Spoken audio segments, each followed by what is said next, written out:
Hello, and welcome to another episode of the Manifest Actual Play. As you may have noticed, I've done a silly thing with my face. Moving on. uh, The damsel tied to the railroad tracks will keep until the session is over. uh, before we get into any sort of recap or anything like that, Addie, if you could start us off with some announcements. Sure. Our first announcement is one that you've heard many, many times, maybe every time, and that is if you love this stream and you want to support us, the best thing you can do is to hit that like button and the subscribe button. We learned definitively they are, at least right now, below us, so it's exciting. We can point in the general right direction. And if you are a Amazon Prime member, you have one complimentary Twitch Prime subscription every month that you can devote to your favorite stream. If we're that stream, every 30 days, you can go onto your Twitch Prime and resubscribe to us. All of the proceeds from the stream go directly back into the stream. It helps us with content and snacks and better backgrounds and graphics and cool character art like you see in our window here, maybe? Unsure. Might be the other side. Anyway, in addition, you can also support us by buying our game. So we've obviously been playing Manifest the RPG, but you can own it too soon. And you can do that by going to Manifest the RPG on Kickstarter or BackerKit and ordering either a PDF or a hardcover of our filled with our amazing art by our amazing artists and also the rules of how to play. So you can do that. Our pre-order store is still open for just a little while longer. It will be coming to a close hopefully very soon. And as we put our print order into the printers. That being said, you can go there. It's going to be a sick PDF. It's going to be a sicker hardcover, full color, like it's almost 300-page book. It's going to be amazing, and we're really excited. So there's that. We have for the past couple of weeks, 2 months. Which is the same amount of time during quarantine. Yeah, we've been procking some amazing charities that we would love for you to donate your time, energy, or platform to. And Tommy's going to drop those links in the chat. Just for those of you who can't see the chat because you're watching this on YouTube, it is blacktrans.org, blackmamasmatter.org, the Trevor Project, and the other one. Oh no. Rain. Two Yeah. ends. Yeah, with .org. Thank you, Dan. That's amazing. And we love and support these charities ourselves. Also, with the protests still going on all over the United States, take some time to donate your time or energy, if you can, to the Black Lives Matter movement in your area, or the Bail Project, which helps those who have been arrested for protesting with any arraignments and bail that they might have to deal with. I think that's it for announcements. Oh, also, this is on YouTube. What? We've been putting all of our stream on YouTube, and we're up to episode, I want to say 31. Yep. So we're a couple episodes behind because we like to have the ones that were on Twitch exclusively for a little while. But if you've missed an episode, you can go and catch that. And that address is, Tommy? for YouTube. Yeah, what's your YouTube channel? Is it Waypoint or is it Manifest the RPG? It's Manifest the RPG. Okay, so go to YouTube and search Manifest the RPG, and you will find our Waypoint live stream and all of the shenanigans of Roland and Pax and Kinsey. That's it. That's all I got. Sweet. All right. So. And I got a new mug. So. Yes. So before we go into a recap, of course, we're all going to revel in the very cool character art that we got from Kate May. Enjoy. Yeah.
All right, hello. I know we were off last week, so a little bit of a recap for anyone who's interested. These three drifters, Kinsey, Pax and Roland, have been in the Badlands for some time, and they've recently arrived at Tobias Station and have decided that they are going to work against the powers that be here to try to make it a little less corrupt. And of course, before they got a chance to really start doing that, they had to make good on their agreement to do a job for a botanist by the name of Anton Granger, who lives in the lower levels of Tobias Station. Now, Anton wanted them to go out north of Tobias Station, try to beat a very intense storm, and plant these devices into the middle of the Badlands there. He's hoping that they might be able to produce more vegetation and growth in that area than has ever been seen before. Whether or not it is going to work, we are unsure, but what we do know is that these three drifters did a very good job at planting the devices. They managed not to anger any of the wildlife, and they made it back to Tobias Station in like record time, driving the last little leg of their journey through a terrible storm. And when they arrived back at the stables of Tobias Station, they realized something was amiss. And it turned out that the stables were currently being occupied by some bandits. And they fought the bandits, saved the stables, and killed one of two Kirby twins. And they...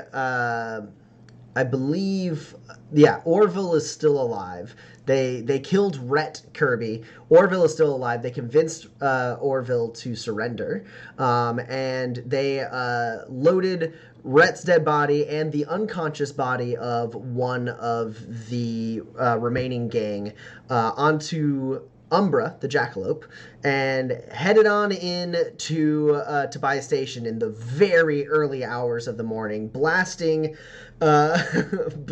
Joey Rivers on Kinsey's little speaker. as they marched Orville and the two conscious members of the gang to Captain Morales, the captain of the security in Tobias Station, the law of this settlement. So, you all arrive there. You've been followed. You've kind of like a couple people have woken up. Some early birds have like noticed that you've drawn just a little bit of a crowd. And within that crowd, you do see some of Captain Morales's security team kind of like eyeing you from a safe distance. Not like necessarily in a threatening way, just kind of like watching what's happening and seeing what you do. Perched in front of the like large metal like it's not really a sheriff's office. A large metal like captain's office, captain's quarters in Tobias Station.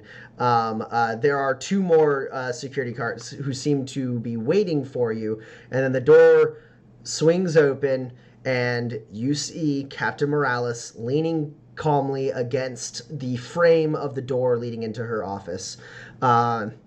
She's a woman in her mid-50s. She's got short, curly hair and a very strong, hard jawline. And she sits there. She looks like a little bit tired, but like kind of eyes you, looks at the two bodies slumped over the jackalope, and then the shackled people standing behind you. The Joey Rivers song comes to an end, and she goes, "Sorry, what am I looking at here?"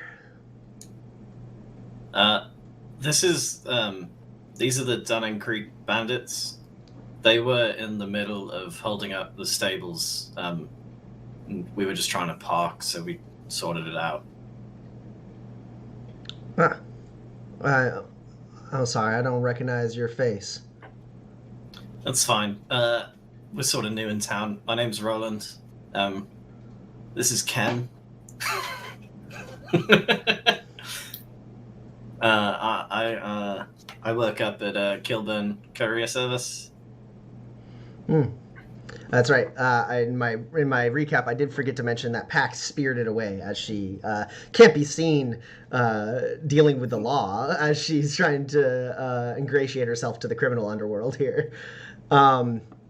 Morales looks and like kind of eyes Orville up and down, and her eyes like slide over to look at Rhett, and she goes, "Y'all bounty hunters?" Not by trade, occasionally by circumstance. You ain't sanctioned then?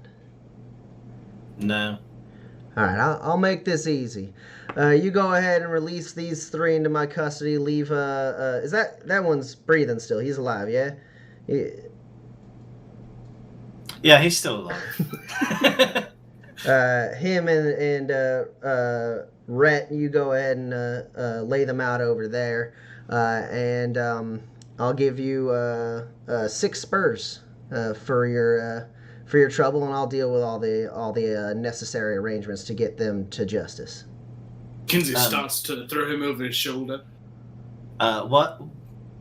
Sorry, I've forgotten, but certainly Roland hasn't. What was the bounty for? They each the random bandits didn't have a bounty on them, but the Kirby twins specifically had each had a 5 spur bounty on them. Oh, this is fine. Yeah, seems fine. And she goes, Gwen, go ahead and help them unload those bodies. Franco, you go ahead and get them, start getting them ready for the hole-in cells. Karam, go fetch the spurs. And then she turns and as like these security guards start moving around, another one comes up to her. He's got really sharp features, jet black hair, a horseshoe mustache, and he's wearing like kind of like green tinted like spectacles. And he walks up and like hands her a like a cup of coffee, and she goes, "Thank you, Leo," and takes a sip, and then goes, "So you work for Kilburn? You ain't just passing through? No, we sort of were, and then, we stayed for a bit, and this is such a lovely town, and the work is good for Kilburn. I figured it seems as good a place as any to set down roots. What about you, Ken? What do you do for trade? Oh, well, former company man myself, used to being out in the rough and ready, so I've been kind of adjusting to city life, taking a break, as it were. All right, then. I'm Captain Morales. I suppose you know that, marching these fellas up to my home, and then they get people off. They pull them off to the side. They finish unloading the bodies. One of the security guards comes back with a sack of spurs. She counts them out and goes, okay, and then hands it back to him, and he walks up and gives the spurs to Roland. And she goes, well, I do appreciate you looking after the stables. Impressive, in fact, taking on this whole gang, just the two of you. Well, the three of us, it was. She, looks around for another person. It's the jackalope. He means the jackalope. Say hi, Umbra. Umbra, just stares at her. and she goes, right. Well then. She hands the coffee back off to the guy in the spectacles. They start stripping the bodies of any valuables they might have, and then as the two gang members are walked in, they're about to march Orville in, and she stops, as if she's about to leave. She stops and then goes, actually, Karam, remind me, they was wanted dead or alive, right? And he goes, yes, ma'am. She goes, oh, good. And she just shoots, very casually, just draws and shoots Orville, in the throat. And he, gurgles for some blood.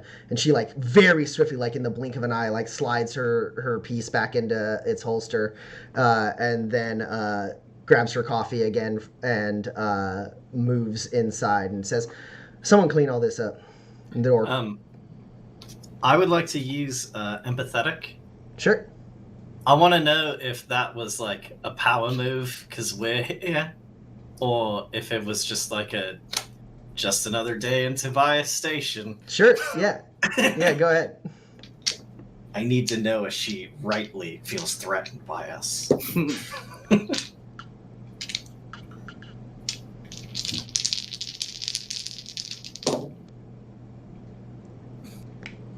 Alright, well that's a pretty spicy roll.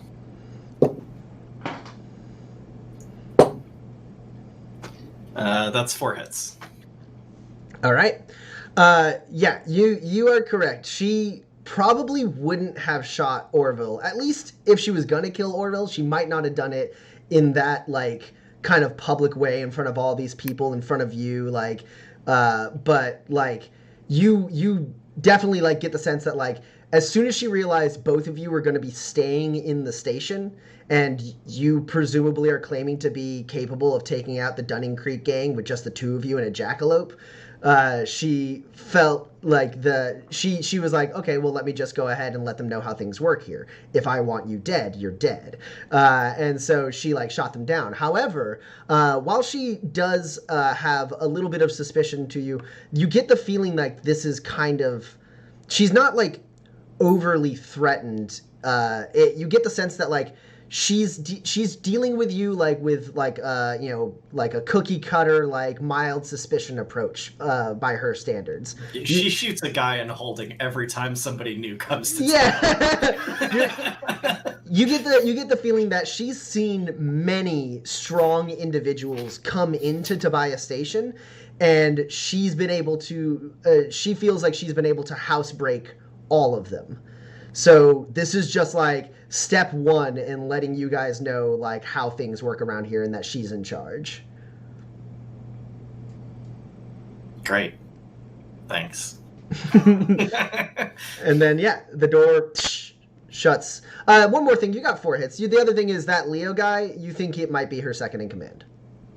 I did write down assistant on my sheet. With a set of moustaches like that, I should hope so. So, the crowd, kind of having seen this display, starts to disperse and go back about their business. The security guards load up the bodies into like a little like kind of loading hover cart and wheel them around to somewhere else in the station. Roland and Kinsey, what do the two of you do? I guess I'm gonna go back to the hotel and tell them we've mistakenly checked out early. Well, you've been gone. You were gone for how long were you gone for? It is the morning after we checked out. Oh God! I thought you at least spent a day, but yeah, no, it is just you friggin' pedal to the metal that one. Yeah, it was like you turned it into like a 15-hour trip or something like that. Shockingly easy, yeah. Yeah, only a bunch of grit to make people not throw up in your car. All right, yeah. So you come back in. You walk into the hotel, and it's like the same attendant who you're used to seeing. There's like two of them maybe, and she looks up and goes, "Oh, did you lose something?" In a manner of speaking, sort of. As it turns out, we're gonna need rooms for a couple more days. Oh, well, I don't know that we have the same 3 rooms. Your suite is still available. Great, I'll take it. And for my friends? I think I got a double if they don't mind sharing. That will not work. Well, they could stay in your suite as well. I mean, if you're just here for a couple more days, no extra charge. All right, fine. Twist my arm. Yeah, we'll just do the one suite. It's awfully kind of you, Roland, and I clap you on the back because clearly it is going to be me staying with you. Do you bring Umbra back to the stables, or? Absolutely. I was assuming that the hotel was on the way to the stables. Cool. Just making sure. I was like, you guys aren't like just like turning in, right? Yeah. Right. Umbra's just standing out there. Another room. Cool. So we'll cut to Pax. Pax, what'd you get up to? Sure. So I followed them. Well, I was following the guys who were following my friends. And just in case. And then once after she shot Orville for no reason, and was proved to me explicitly that she is a bad person, I slinked away. It's the early morning hours, so I am going to go down and I think I'm going to do a quick jog around the station. Mostly the market, but also towards that shop that I robbed 24 hours ago. 36 hours ago. So you want to return to the scene of the crime. Listen, I'm very inconspicuous. This braid, everyone has it. All right, well, so you said you were stalking the guards that were following your friends, so first thing I need is a sneak test from you. Sure. I'm so sneaky. Snack. Yeah. All right, 4 dice. I'm going to use my extra sparkly dice to see how they're feeling today. And then, so I'm rolling for, oh, by the way, I have all the talents like they're at a disadvantage to hear me. I can move at full speed, all that good stuff. Okay, so you being able to move at full speed is part of the reason why there's no negative on your end. Yeah. Them not being able to hear you is important. Ew. Okay. Well, I have a measly 10 high. Okay, well, because you have the talent that makes it so they're at negatives to hear you, I'm going to spend grit. I'm going to spend grit. You can get a grit. I'm going to get 1 net success over you with a 13. Uh-huh. And I can't spend grit now because I was the aggressor. Yeah, I mean, you could have if you would have thought to. You were at a. I thought about rolling another die, adding one last die to my. Yeah, go for it. If it Okay. works out, if you end up rolling way higher than a 13, I just take my grit back. Yeah, for sure. Because I've already rolled 4 successes, all below 10. Yeah. Oh no. See, this is where we get into like shady territory because I rolled a 16 and I could play to the gallery and count this 16, but I know what you got and what you could spend grit for. This is bad news all around. But you would have. Instantly part of the game. Yeah. But I definitely would have. So this is really important. So yeah, instead of having 8 grit, I will now have. Yeah. 5. So you don't get the grit because I'm not playing to the gallery. Yes, I have a 16. Okay. So that's how many net successes over a 9? I'm the aggressor, so that's 3. Okay, yeah. No one seems to notice you as you keep to the shadows, blend in with the crowd. It's a lonely life here in the darkness.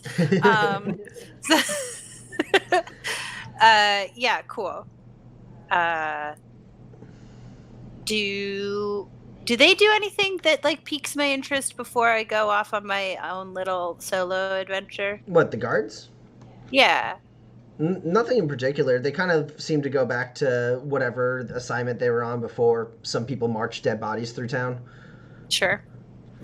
Like you do. So great. Then I would like to kind of do a circuit of the market as it's opening up. I want to kind of get to know the faces of the stall keeps. Okay. And then I want to just like pass by the shop that we broke into, just to see. Okay. It's a little conspicuous to pass by the shop that you broke into because it was in the lower levels, and those shops are not necessarily on like long storefronts or anything like that. They're like just like, there's like it's like kind of claustrophobic hallways with like some doors that lead to like housing areas and some doors that lead to businesses. This one was a door that led to a business that had a little display window next to it. A lot of the businesses do have something on the outside to let you know that it's not like an apartment. Sure. But like, that at least that store was like kind of it set out by itself. And then there were apartment doors nearby, but like he didn't have it wasn't like a bustling place with a bunch of businesses. He was just like the lower level equivalent of like a 7-Eleven, right? Like Sure. Okay. Then I guess I'll skip that for now and wait for a couple of more days before I go back. Like you're free to try, but like your whole like, I'll just jog by inconspicuously. That's less likely to work. Yeah, no, I understand. Okay. Yeah, so just around the market, I guess. Kind of, I want to get to know like who peddles what and if like kind of just like get to know the lay of the land so that like when inevitably I stand on like a table and go like, Susan, you sell flowers, don't you want your flowers to be free from the tyranny of this captain? that I can do that. Woman of the people. Yeah, absolutely. Let's roll a connection test for me. Oh, I'm not terrible at connections, right? Maybe. No, I'm pretty bad at connections. I'm very good at blend. Yeah. I raised my connections last time we leveled up for more or less exactly this purpose. Listen.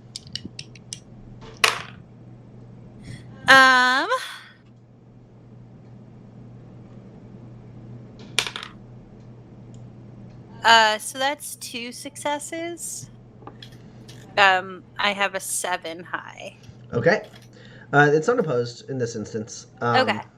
So yeah, you do start to like, you get a little bit of it. You even maybe like stop and have like a brief conversation with one person. Like there's like a nice like old lady like sweeping in front of like her stall and like getting things set up, like heating some burners. And she turns up. She goes, "Oh, it's just gonna be a little bit longer, dear." Oh, I wasn't shopping. Can I help you? I can do that sweeping for you if you want. Oh, how kind. Yeah, yes, of course. Thank you very much. Do the sweeping. My plan begins to come. What's your name? Velma Hess. Velma. Well, very nice to meet you. She looks expectantly for your name. You can call me Jane. Well, thank you very much, Jane. It always is nice to have an extra pair of hands. Ever since Marvin died, I just, it's just been. You're like, I hate a guy named Marvin. Ever since Marvin died, it's taken me a little longer to open up each day. I do appreciate it. Oh, of course, anytime. And if you ever need anything and you see me, flag me down. I'm super happy to help. They don't make them like you often, Jane. Thank you. You're welcome. What do you sell? Actually, Sweets. I'm new in town. Mostly sweets. Sweet, like candy. Pastries, mostly. Oh, like fancy candy. Yeah, and midday, if you come by, I do deep fry some ice cream. And she like gestures to the burners and is like, but only midday. Okay, yeah. Yeah. Cool. That sounds really great. Cool. Well, I'll just finish sweeping and then I want to keep going on my run. But very nice to meet you. And I'm definitely coming back for some ice cream, for sure. Pleasure's all mine, Jane. And then I do sweeping. Mm-hmm. And then I go on my run. Do I meet anyone else who does cool things like candy? Now you're just looking for candy. You see some other people standing up. Not that many of. They all seem a little busy. You don't want to like impose. You don't want to be like a weird person like hanging out, like coming up and talking to each person within line of sight of the others. I know how to blend in. Yeah. So you don't see like an opportunity at any other point to like have like a pleasant interaction with anyone. So you just kind of like start marking some faces and seeing some things. There is somebody who's selling some candies. There's also people who are selling like different foods as well as like goods. It's not just food here. There's plenty of people who are selling different like supplies. Most of them like kind of low quality standard supplies. A couple like kind of moderate quality stuff. There is someone who's just like sells like ammunition and like weapon mods, but doesn't seem to have any actual like weapons themselves, like that kind of stuff. You're getting just kind of like a sprinkling of some of the stuff that's sold in this market. And you can kind of sort of get in a guess of like who's like here often and who's just like, passing through, that kind of thing. For sure. Great. I make a mental note to learn about the candy maker. And then I don't actually know where they might have gone. So so let's cut back. Kinsey and Roland, they don't charge you for 2 more nights with Roland's suite, since they didn't really have time to turn it over yet. And they turned over the other 2. They hadn't gotten to the suite, so they're just like, yeah, sure, you paid through the week. You can do another 2 nights. It's fine. You've always got to be worried that it's an undercover boss scenario. Yeah. Well, I'm quite tired, but Pax did ask me to make something, and if I can do it relatively quickly, I would like to build it. Oh yeah, what is it? She wanted me to build like a practice lock. Okay. So I would like to build. Out of character, I'm almost positive that Pax will hate it, but I want to build like a practice lock that has a bunch of like different. It's like a really tricky lock, and everything you try to disarm arms something else.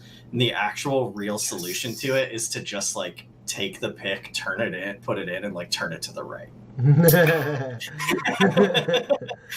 Sure. This can definitely be a machinery roll.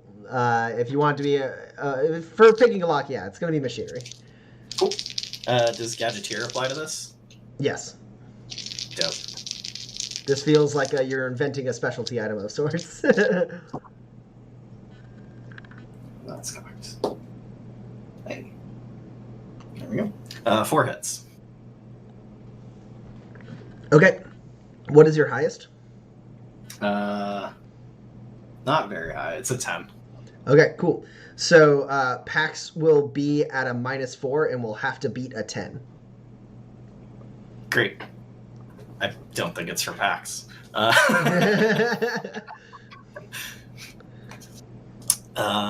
Okay. And do I have to? What's the cube cost on it? Just 1 machinery cube will be fine. Okay. Cool. Yeah, and then you spend. So yeah, Roland gets to work starting to put together this trick lock. Kinsey, what do you get into? As I'm dropping off my things in the suite, I'm going to just ask Roland for a couple of spurs, because I know they gave us free lodging basically at the garage / stables, right? Yes. So just a couple of spurs for a tip, and maybe something to eat later on. Yeah, sure. And then I hand him the bag of 6 spurs that I have not yet added to. Your bounty bag. I appreciate it. Thank you so much. And I'll be back probably in a couple of hours. I'd like to fix up my armor a little bit, but I don't want to disturb you if you're sleeping. Okay, I will be sleeping. Fair enough. And I'm going to. I'll take Umbra to the stables. Cool. So yeah, Pax, as you're kind of finishing walking around in the general area, you do see Umbra being guided by Kinsey a little awkwardly down the stairs to the main landing. Umbra is very agile, but the walkways are very tight for him. Hey. Hello. I thought you had already gone to sleep. I wasn't sure. Oh, no. You never know when you just sneak into a room and you don't know that you're there. So. I mean, I always. Yeah. Mm-hmm, I get it. Yes. Can I go with you? No, if you like. I mean, if you've got nothing better to do, I can't see how this would be any kind of interesting. Most criminals are asleep from the hours of 6 to 10, so there's not a whole lot for me to do right now. That's fair. Oh, sure, come along. Sure. So I told you that she was evil. You did. You said that. I generally go along with your intuition, but she's evil. Yeah. Yeah. I was not expecting that shot to the head. Not surprising, but still. some people take positions of power for the what they imagine is the greater good or whatever. But I think she just likes having the power. Oh, me too. And she's like, I think her like shooting him was like, hey, look how evil I am, everyone, and she doesn't even care who knows it. And guess what? I know it now, and she's gonna get it. Yeah. I'll be sure to leave her too then. No, I mean anybody is fine, but we got to do it the slow and steady right way. Right. I know. What a drag that can be. So have you ever had ice cream? I'm sorry. What? So they take like milk and then they like make it really cold and then they kind of like spin it around or something, and then they add flavors and then they add sugar, and then it's really cold, and then like you can like put like little toppings on it and stuff, and then you eat it.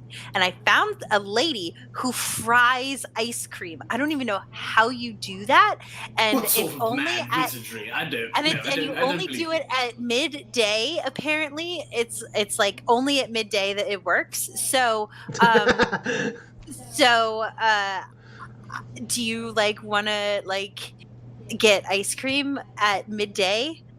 I mostly just have to see what this is. I'm not sure I can conceive of something that is a dessert and not made of dough, but is somehow fried. That makes no sense to me. Yeah, I'm really excited. Yes. about it. My answer is yes. Oh, also, her name is Velma, and her husband passed away. And so I helped her sweep, and now I'm going to help her sweep every day so that she, like, knows me and that, like, she's on my side. So you're just going to show up to her store and sweep it for her and not ask her for anything. I And mean, she's- maybe she'll give me, like, some free ice cream. But, like, I mean, one can only hope. but no. So here's the thing, right? Roland is always like, it's not always about the money at first, da-da-da-da-da. It's about the personal transaction, blah, blah, blah, blah, blah. He's always And saying so I think that, like, this is what he's talking about. So I'm going to manipulate this old lady just like Roland would, and then, like... and then she's going to be on my side, and she's so nice. So then everybody likes her. And then she's going to be like, yeah, I agree with Jane, because that's my name here. And then Jane. then they're going to be like, oh, Velma likes Jane. Well, then I like Jane too. And then I get to shoot that lady I'm not going to shoot her. I'm going to stab her when she doesn't know I'm there, because I saw how quick she shot that guy. So I'm going to do the dirty kill for sure. But like but yeah, I'm really excited. Or I thought maybe I would learn how to do like gunslingery stuff, but I feel like you have to learn that from a gunslinger, and I don't know how to do that. So That's fair. I'm so impressed by the both of you. I mean, Roland has a legitimate job, and you're actually learning to talk to people. I'm feeling. oh no, like I I'm didn't. kind I just like people. If you give them stuff, that you don't have to talk to them. That's what I figured out. Oh, That's the whole point. Yeah. I mean, like, you gotta be like cool about. You can't be like creepy when you give it to them, right? You can't be So like. that's where I always run into Right, trouble. yeah, When I no. try to give things to people, they're like, okay, no, thank you, sir. Well, because you always go like, you're always like, here, have this. It'll make you better than you are right now, which is bad.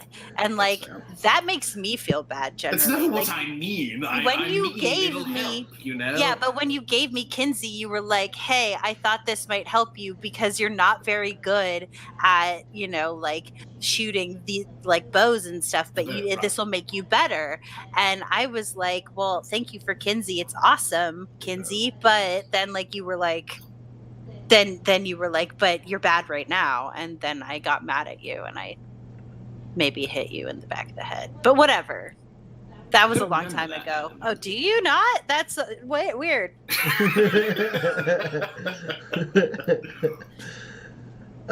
Yeah, you're able to drop off Umbra. Yeah. You swing by, and there, a different person who you haven't met before at the stables sees you, and goes, "You, it's Umbra's the jackalope's name, right?" That's right. Yes. Yeah. I'm sorry. I'm Cliff. What's your name? Cliff. Ken. Charlotte. He shakes your hand and goes, "Ma'am." This is my compatriot, Jane. A pleasure to meet you. And I honestly, I mean, I heard what you did. Thank you so much. This is he's still got some blood on him. Well, we'll go ahead and give him a bath. We'll make sure to give him a good massage, let him work out whatever he might have pulled during the fight. We'll see to him. Thanks so much. I do appreciate it, and y'all have been so very hospitable. I just wanted to show you a little bit of my gratitude. Take these spurs and split them amongst yourselves. I'm going to give him 4 of these spurs. Yeah, he like takes spurs. He goes, "Thank you so much, sir. Honestly, I mean, the generosity. Thank you. I'll see to it that these make it into the bin with everyone else's." I do appreciate you, and have a pleasant day. Watch out for any banditos. That's what I'm talking about. They just had a really bad experience. I didn't. They're I was not trying ready so hard yet. to not insult him. What that I if your forgot. friends died? If you guys want to say anything at the funeral for Sue, it's gonna be tomorrow night at sunset. Sunset, you say? Which side of town? By the Triptych Grove. You'll see it on the eastern side of the station. Perfect. I will be there. I will see you there, my friend. All right. Thank you. Take it easy, and thank you so much again. All right, come on, Umbra. And Umbra just starts walking with him, turns back, sees you, flicks an ear, and then keeps going. That wasn't so bad, was it? Not so bad, but I was like, trying to be generous. so in like a year, that would be really funny. Right. Okay. Timing is what you're saying. Yes, timing. It's all about timing. So what are you doing now? I didn't have any plans. I mean, we haven't slept, right, Tommy? No, yeah, No. you guys are very tired. No. Yeah, no, I I've mean, had like 3 cups of coffee. Don't worry about it. Coffee. Actually, that sounds amazing right now. Okay, we Shall can we- go get some coffee. What did you want to do? I thought we couldn't get the ice cream until midday. No, we can't. They can't make it until midday. So, but I was thinking, since like you went to the spa, Mm-hmm. so you've been up top already, and I was like, hey, I haven't been up top yet. Did you want to like show me up top? I think you actually did go up top. I did. Yeah, Not- you dressed fancy. I did. You walked around up there. Oh yeah. No, I drove. Did I? Oh yeah, and then I came down and tried to get mugged, and it didn't work. Yeah. I forgot. Yeah. Well, but so I don't know that. Do I know that you did that? No, you did see her in very fancy clothes when you were getting ready to leave. but yeah. So but up top and like maybe like you could show me around up there and or whatever, and like also it's like more like nature-y. It is a pretty nice mesa, and they do have a brook running next to the pathway, which I just think is a little bit much, but it is very pretty. Because you don't really like it down inside, even though it's like pretty great. So like so here's the thing, Kinsey. It's like up there, it's all naturey, but it's all wide open. Everyone can see you. I guess that's fair. I mean, I'm just so bad at hiding myself in the first place that I suppose I haven't really noticed. Oh my gosh, I have a better idea. Yeah. Let's go sneaking. Oh, I mean, I think I brought the photoreplicant poncho with me. Is that going to be useful? Yeah, absolutely. You put the thing on and you turn it on. Yeah, let's maybe I can give you like a few pointers and like maybe we can like go down, because we still have to like go down and tell that nerd that we did his thing or whatever, right? Oh, right, yes, we do. So like we could Let's sneak sneak down down to there? him. Yeah, and like you can follow me and then Show me the ropes. yeah, and then Jane? like maybe you won't Ken. I also love that Roland is just Roland here. Except for there was like one person with what? Yeah, it's with Anton Granger. He's not known as Roland. He wasn't in town yet, so. Yeah. Cool. So you guys are gonna sneak your way down to Anton Granger's lab. Yeah. Okay. Yeah. Roll sneak. I'm gonna give you the station's kind of waking up. There was a bit of a thing. You guys are now, at least Kinsey's a little more recognizable because he just like walked a bounty through town. So I will give you both a -3. Okay. I do have follow my lead. Cool. That means you get to use her sneak skill. Oh, amazing, perfect. Yeah. So, I'm sorry, you said a -3, is that correct? Yes. Okay, so my sneak skill is a 13, so you're rolling for 10s. Okay, rolling for 9s because it's -1 with my armor. Oh, come on, man! I know. The poncho brings it above 9. Yeah, the poncho But it's does, a -3. but the poncho gives you bonuses. Yeah. Right, but you're giving me a -3, which cancels out the poncho. So, follow my lead means your base skill before any modifiers starts at 13. Yeah. You replace your sneak skill with Pax's sneak skill. Yeah. Because you are following her lead. No, I understand that. So with the poncho, it'd be 16, then add -3, that makes it 13 again, and then minus 1 for armor.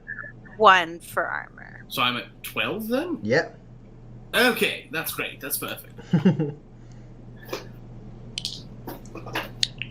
Cool. We're tied. Because I have really good armor and sneaking. Yeah.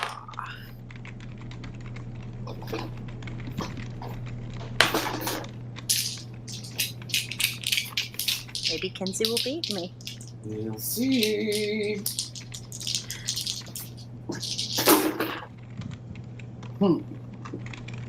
No, I don't think I have. No, I absolutely have not. That's a high of 4 for Kinsey. Oh no! And Okay, well, it's 1-4, so. yeah. I have an 11 high.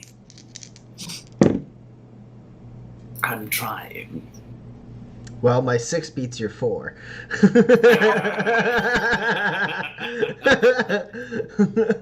So yeah, you guys like you start walking and there's like a point where like Kinsey, you get the poncho on, you turn it on, and you're like, okay, all right, and you look up and Pax is like 12 paces ahead of you, already starting to move against like a wall, and you're like, oh, and you like run and get up against the wall, and then you do a pretty decent job like following her lead and everything, but you just don't have like the footwork for it, right? Like you are moving and using the sight lines that she has attempted to use, but you are just a little bit too slow and a little bit too loud, and so like you end up basically like as like people are walking by, like there's a point where like Pax Pax like points to a hiding spot and then dives into a hiding spot as like some people come around the corner, and you go into the hiding spot, but there's like a barrel there, and you hit it, and it kind of rumbles, and you settle it, and you look up, and they're like walking towards the market, and they like see you, and they're like, huh, and then keep going. It's just like you just keep getting like occasionally spotted by people who don't care about what you're doing in the lower levels, Right. as you're like kind of trying not to be seen.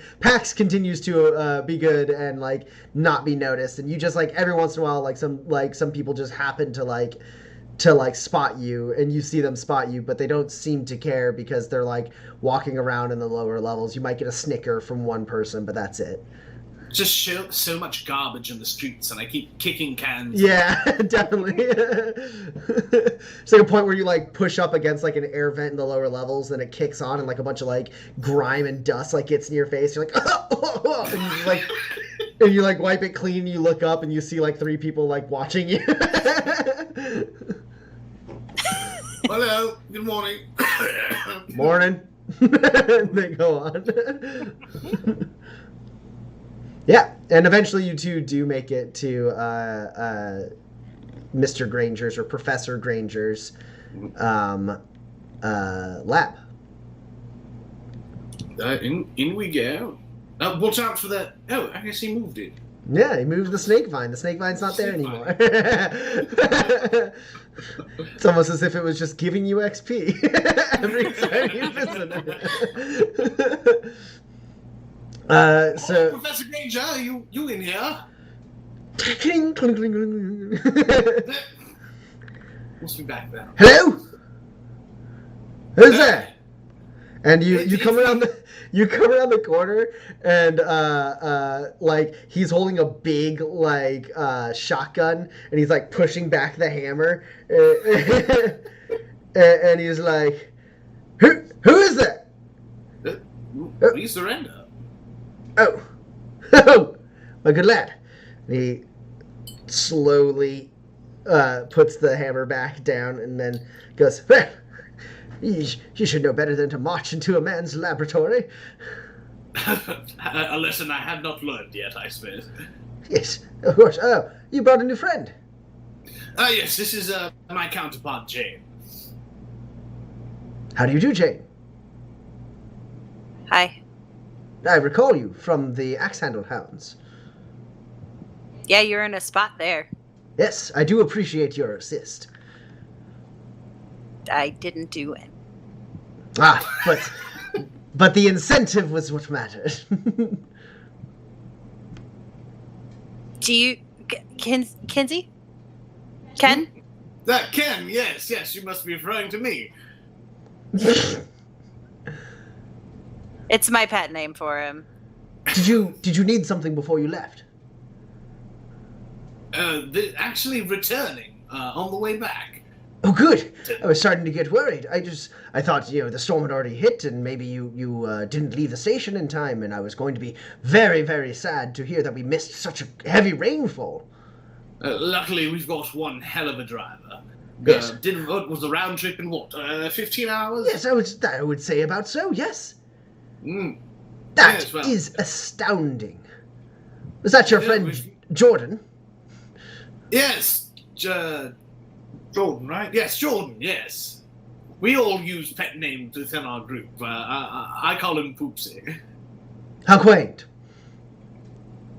Well, how did it go? Did you run into any trouble? What was the terrain like? Tell me everything. Yeah, well, the... Wait. And then like the snake vine's like, he's like, ah, no! moved it by the tea plant? Oh, come on. And he pulls out like a notepad. He's like, all right, tell me everything. And I do. He takes frantic notes.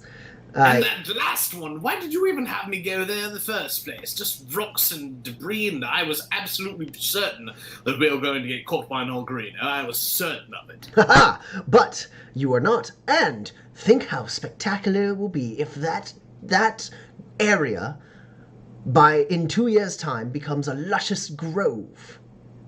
Imagine the transition. I'd love to take the data from your survival kit if you don't mind. Of course, yes, I was going to pass it over. Perfect. And he like transfers it over. He fucking like a Pokemon data link, like takes all the data from your stuff. Any photos you took also. He's like, marvelous, marvelous. Thank you so much.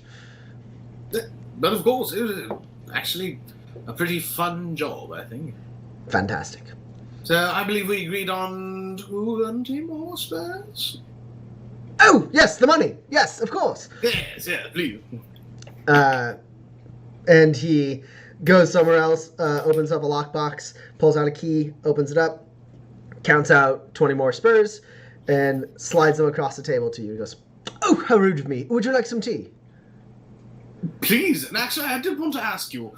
I don't know if we are ready for it yet. We are coming up with a concept still of sorts, but how much would it cost for you to raise one of those plants for us?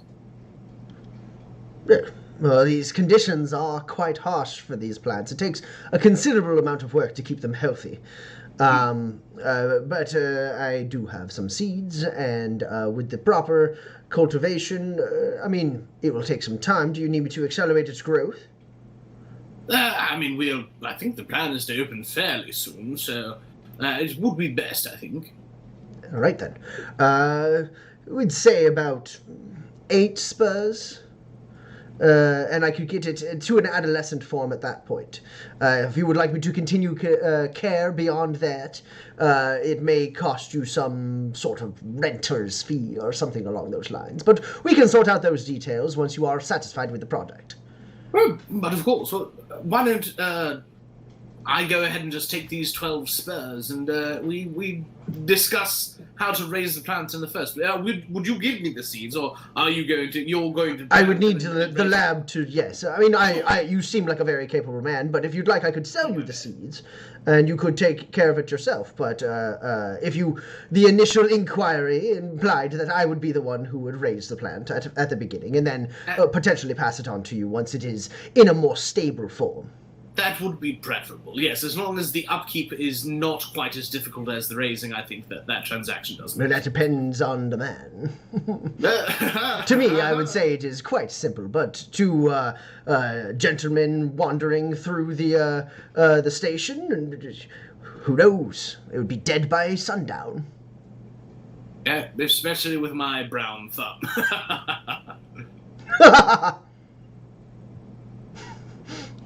So, yes. It's a deal then. I will get to it. And you say you're opening up a business. Where can I find you? Do I have the actual address, or do I just know that it exists? You know the actual address. It's lot 23B, I believe. Yes, 23B, the old Finnegans, I believe. Oh. Okay. What, does it have a reputation of sorts? Well, the man died there. Oh, the owner, we know nonetheless. Yes, well, such things are not supposed to happen on the station, even in the lower levels. Why do you say that? Well, I mean, of course, the security force here is quite vigilant. This is a good point. Is that why you had your shotgun? Well, I feel comfortable enough to leave my door open. I suppose I should consider changing that current habit.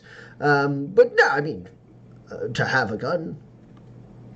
Are you expecting trouble? No, but I'm also not expecting loud voices to wake me up in the middle of the morning. Fair enough. Can't argue with that logic. I was just checking. Oh, all right then. But it does seem that the security force has the murder rate more or less in control. So this murder that happened, it must have been highly publicized then.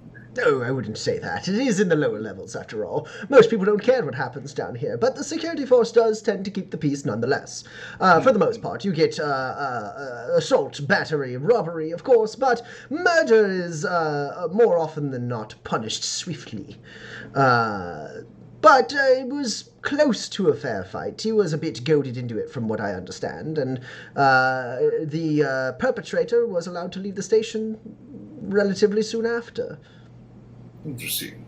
I did hear rumors. Oh, I don't know if she was directly involved. I was not there to witness, but I do seem to recall hearing that Mr. Finnegan was less than willing to pay his security fees for running a business, and that could have perhaps opened him up to liability. Of course, you don't pay the security fees, there's not someone there to watch your back. When some jackanape comes through, drunk and red in the eyes, and sees fit to put his barrel between your face. I've dealt with my fair share of jackanapes, I can tell you. Well, Yes. I assume that is a animal.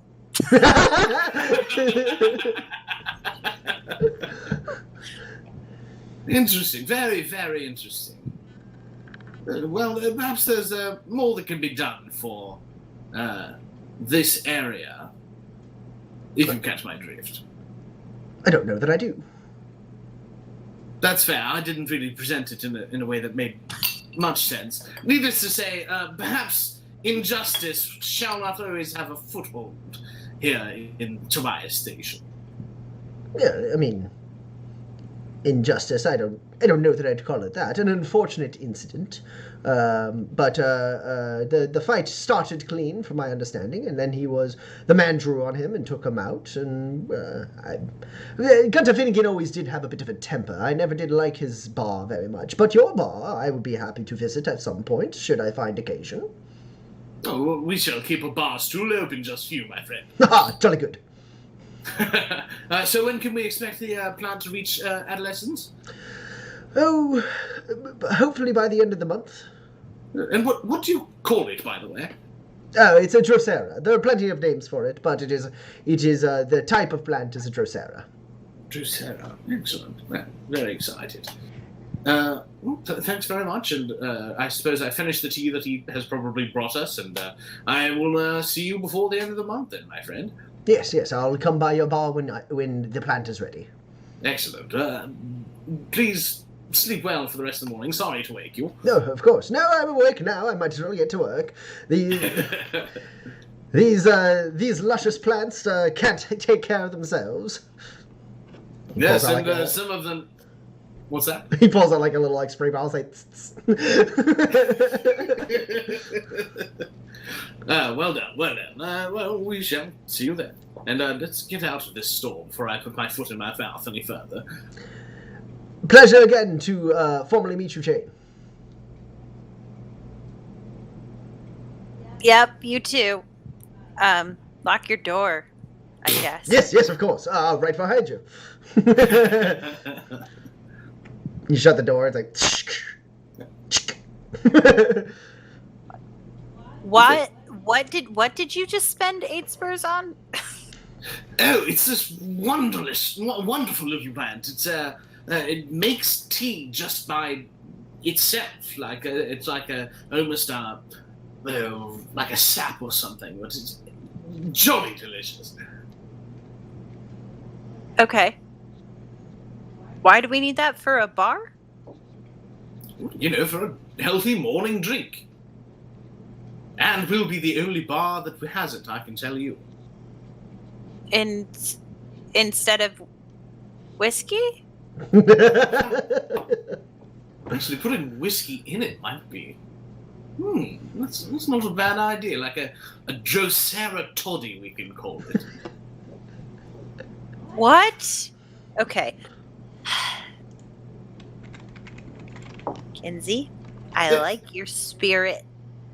But you know what bars sell? Spirits! I think that is a very narrow-minded view of bars. Well, now we have the bar. Right, and that is my contribution to the. Why didn't you speak up when I was doing it then? I didn't think I was doing anything wrong. Because besides, I'd already discussed it with Roland, and he seemed into the idea. Oh. I say, not sure if that is true or not. It's not. Okay. But I said it anyway. Oh, all right. Well, I guess if Roland knows, then he's the one doing the math. I'm sorry. I guess that's my fault. I've been. No, I not haven't at all. slept. You know what? Maybe it's best if I give you these 22 spurs to hold on to. Just in case I make a further faux pas. Sure. You're keeping the other 2 from the bounty then? Oh, right. Yeah. No, take those. He just gave me the bag. I mean, I don't. Okay. Yeah. I'll just. No, Yeah. you should keep 2 in your pocket. Okay. No, I've got 4, and I'll still have 2 because I gave them. Oh, you know what? I suppose I shouldn't keep Roland's part of that, should I? Right, here, I'll give you all of the spurs. You should hold on to these. This is why we keep him around, and that's why we give him all the money, isn't it? Oh, well, it jingles, so I don't like it. Oh, is that? I thought you just trusted him for some reason. Oh, no, I could just catch him, and then now I trust him. But, like, before, he wasn't getting away. He does have those spindly little legs, doesn't he? Yes, that's fair. Oh my god. Well, you two can definitely.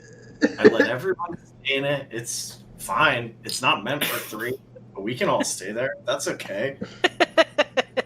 I'll buy a fucking juice plant behind my back for our bar that's supposed to sell booze and then drag me through the mud.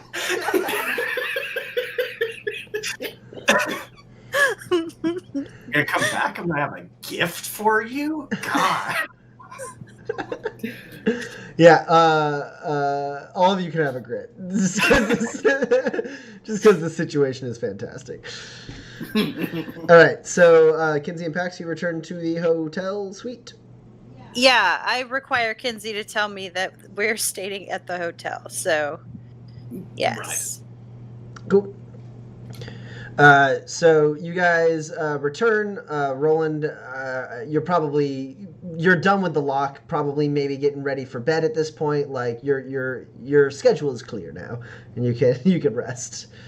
Yeah, the lock is like on the table, like to the side when you come in, with a little bow on it, and there's a card over it, and it says for Pax in very fine penmanship.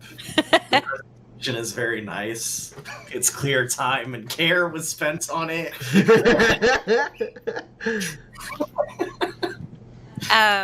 Yeah.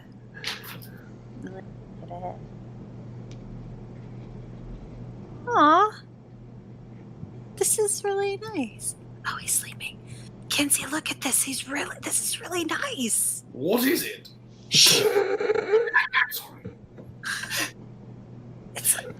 It's a lock. What are you locking? Nothing. It's very nice. Yeah, Roland made it for me. Oh, yes. I mean, I'm not going to keep it, but he made it. He made it for me to give to someone else, and that's so nice. It's very kind. Yeah. Is it for that girl who stole my things? No. No. Oh, okay. I was just wondering. Figured I'd ask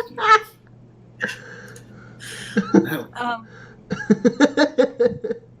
Well, I suppose I better catch some Z's before we go for our ice cream. Yeah, we have to wake up for ice cream. Yeah. Will you be able to sleep? I know you've had a lot of coffee. Oh, yeah. No, definitely. What? Pax, roll discipline for me.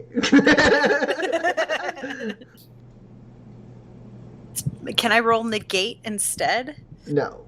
All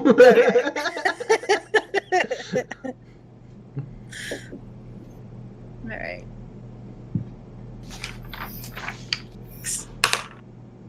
One hit. So you really only properly like take a short nap, Pax. You don't fall asleep easily. But, I haven't slept in 48 hours. Yeah. And you're just kind of like wired and you can't fall asleep. And then around like 10, like 2 hours before you're supposed to wake up to go get ice cream, you doze off. But then Kinsey, you're able to wake up in time for ice cream. Roland is just sleeping. He is not aware that he needs to wake up midday for I called off work for like 3 days. I'm on vacation.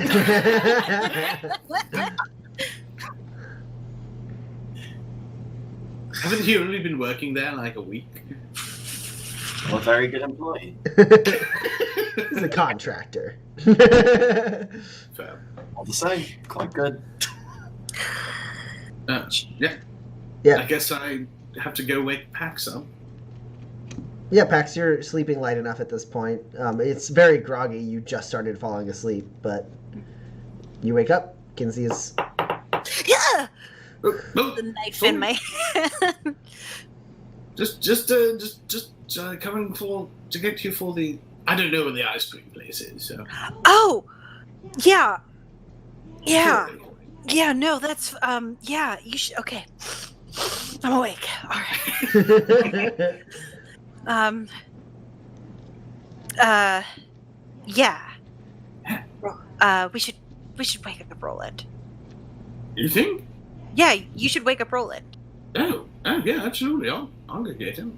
Yeah. He likes ice cream, right? Does he? I don't know. Who doesn't like ice cream? I've never had it, so I don't know. Well, you like ice cream. This back. I'll go up and I'll wake Roland up. Roland. I think Roland is like full on, like not a care in the world across the whole king size bed. Like the blankets are a mess. He's got like a pillow under an arm and like one under his head. There's like one under his like right foot. Like full on, totally comfortable, ugly sleeping. It's a shame to ruin something so beautiful. Roland! I don't want to shake him. I'll give him a little jab in the side. Mac! Sorry. You okay?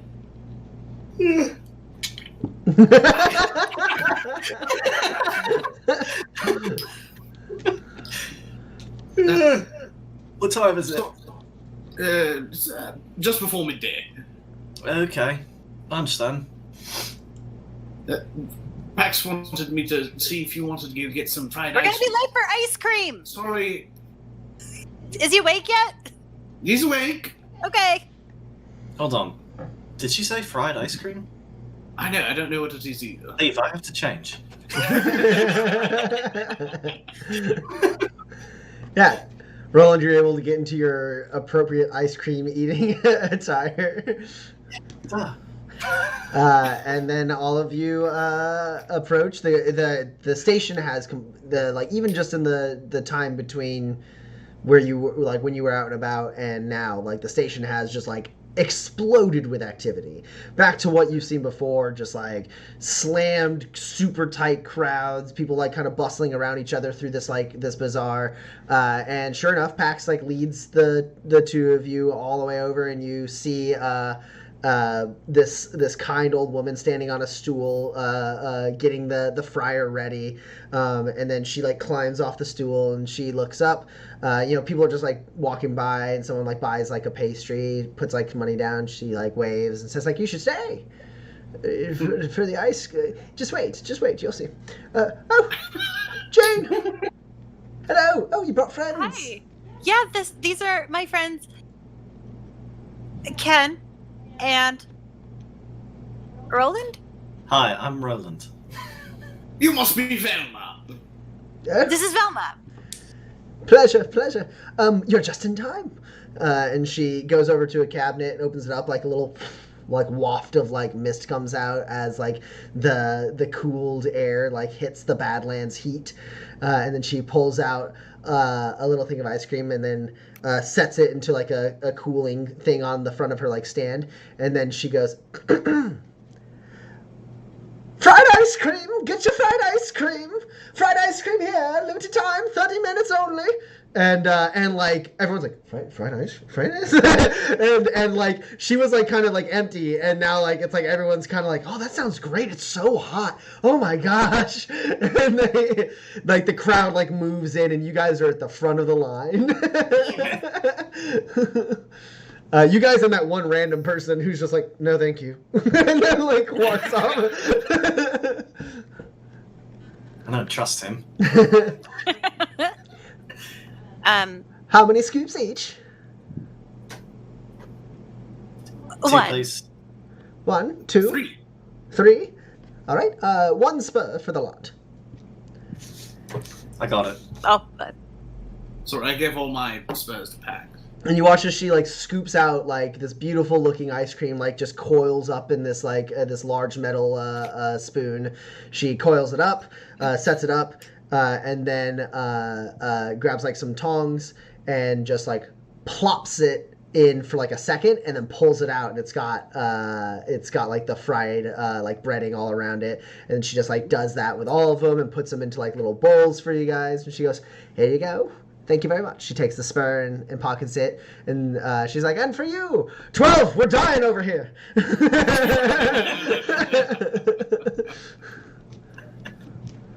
yeah, Should we go out into the street to enjoy these? I mean, yeah, definitely. You can eat and walk. Yeah. I can try. And then Kinsey, you have not only ice cream for the first time, but fried ice cream for the first time. This is the uncomfortable position where ice cream for me. this is the uncomfortable position where I, as the GM, have to admit I've never actually eaten fried ice cream, so I don't know what the sensation is like. But it's that. Tommy, you knew this was going to be in this session. You put it here on purpose. I was just like, it'd be a nice treat. I've heard it's really good. I want to eat it one day, but I just never have. Someday you will. Just chasing that fried ice cream dragon. That's me. It's a secret. You put it out into the world and it'll come Yeah, back. yeah. I just have to. The only fried ice cream I get to play with is in, in an RPG. This is my urban fantasy.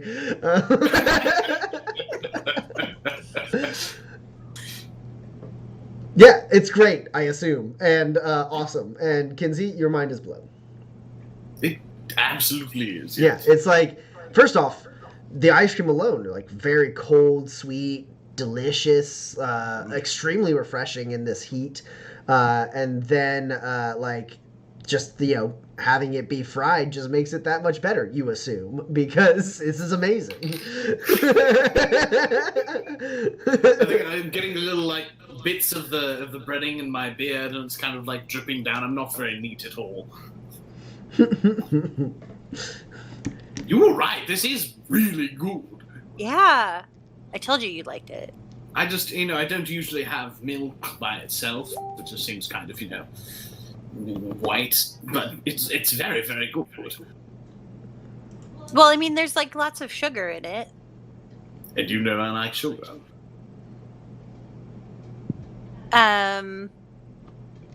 Yeah. So I thought you would definitely like it. That's all. You're right. You win. You win this round. I'm gonna find Yeah. something that you like next. This is a weird competition. Oh yeah. While when we get back to a safe place, just so you know, I have all of we went to go see the Oh, you got a 20 Nerd. spurs for doing the runaround out there. yeah. Well, not 20. Oh? Yeah.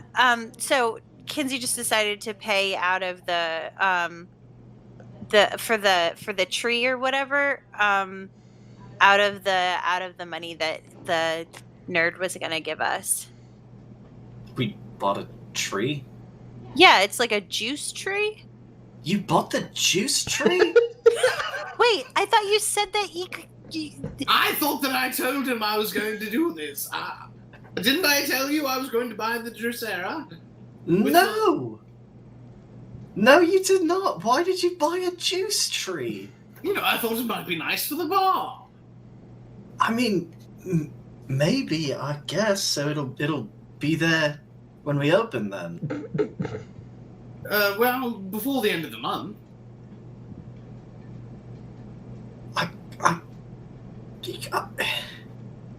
It's going to take us at least that long to, get the interior set and, the name painted. And... This was a bad business decision you've made. I'm telling you this so you can learn from it. Okay, all right. So what would have been a better business decision? Okay, first, not pay 8 spurs for it. Second, if you're gonna pay 8 spurs for it, walk out with the juice tree. Oh, I should have just bought the one that he had. Yeah, you should have. I mean, you shouldn't have. But in the situation where you're definitely buying something from him, you should buy the thing and not the promise of the thing. Right. He doesn't strike me as a con man, but I literally sell the promise of a thing to people and then don't give it to them. It's my whole profession. Well, not as of late, but I do catch your drift. Sorry, it's my career, not my profession. Okay, I understand. That's fair, and I promise that once I have 8 spurs, I will put it back into the pot. I apologize. It's fine. You're going to be doing a lot of manual labor around the bar anyway, so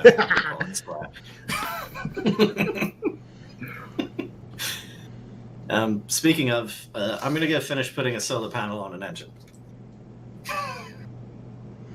I have a hybrid power module to finish building. Yeah. Oh, also, Roland? Mm-hmm. Thank you. Oh, you saw the... You're welcome. I think you'll like it. Yeah, I haven't actually, tried it yet, but I'm going to, and I'm really, I've not, yeah. Thanks. You're welcome. All right, well, I've got to get out of my ice cream clothes and into my... into my workman's outfit. I've got to work on my armor. Do we have any spare machinery cubes, or should I go make a run? No. No, I don't have any spare machinery cubes. If you don't have any spare machinery cubes, I think we don't have any spare machinery cubes. I think that's fair. Would you call it an emergency? Well, I don't have armor as of right now, and I think at some point somebody's going to shoot at me again, so... Seems likely. I mean, if you want to go buy a cube, don't No, pay you're for gonna... someone else to... Listen, she likes me better anyway, so I might as well replace my emergency cubes. Then you go talk to her. And I haven't cleaned my guns recently, so I'm afraid she's going to give me shit about that. I know. I haven't had time. We've been planting devices and things. Sorry, who is this, her? No, Shirley Charlotte, of course. No relation. I've not heard of this person. But, I mean, it's my fake name.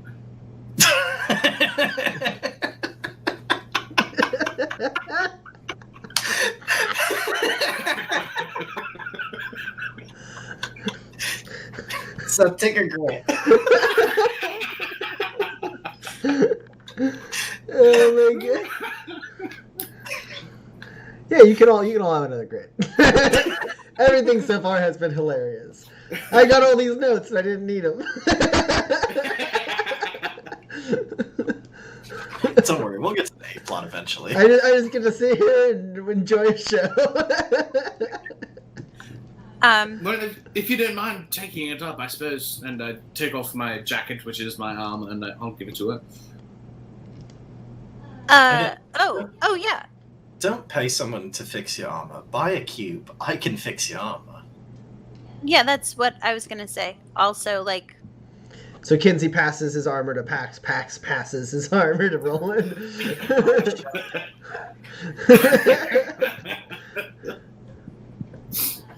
Also in my bag, don't touch anything else. But if you need armor in the meantime, there's some extra armor in my bag. That's very kind of you. I think I'll take you up on that. Well, also, I need people to shoot at someone other than me so I can kill them. So That is the most important. if you really, rule you're doing that me a favor at that point. Yeah, right. I suppose I'll clean my guns so that I have them ready when I need to shoot somebody back. Yeah. Yeah. Also, well, yeah, you guys, Kinsey and Pax didn't get a full rest. Roland, if you had taken, I don't think you took any damage, but if I had some. Okay, cool. So you restore hit points equal to your durability. Kinsey and Pax, you still need to finish like getting a full like, not really night at this point, but a full instance of sleeping before you're still very tired. But yes, so Roland, you're going back and you're working in the hotel on your engine. Kinsey, are you going back and sleeping more? Do you got other things to attend to? No, I'm going to clean my guns, and then have we taken a breather at the very least? Yeah, you took a breather. You can get 2 hit points back for that. Okay, perfect. And I gain an additional 2 because I have quick healers. Oh, nice. Good at breathing. Yeah, I'm gonna give Roland. Do you need more than 1 cube? Probably. I mean, it's on a scale of 0 to 9. It's at a 0. So This is probably a 2-cube job. Alright, I give Roland my 2 emergency machinery cubes. Mm-hmm. And then I'm going to go see Shirley before, and maybe grab another cup of coffee on the way. Before I go to sleep. Yeah, you're able to get a coffee. You paid a spur to Velma, and you're able to get a coffee from her place. You come by and gesture to it, and she's like, "Yeah, go ahead." She's still dealing with her midday rush. And for the last little bit of my ice cream drags into my coffee. absolutely. Yeah. And then you bring, ding, ding, ding, walk into Shirley Charlotte's general store. I'll be with you in a minute. And then she comes around and goes, "I recognize you. You're with that tall, hairy fella, right?" Mm-hmm. Yeah. I was wondering if you had any machinery cubes Oh, sure. available for purchase, Miss Shirley. Miss Charlotte. But you can just call me Shirley. Well, yeah, of course. Let's see here. And she starts putting together bits. She's like, "Now you're primarily working on what? His guns again?" God damn it. Maybe. All right. Well, a couple of these parts might help then. And she puts it all together and she goes, "All right. 2 cubes worth is going to be 4 spurs." Okay. Thank you. Of course.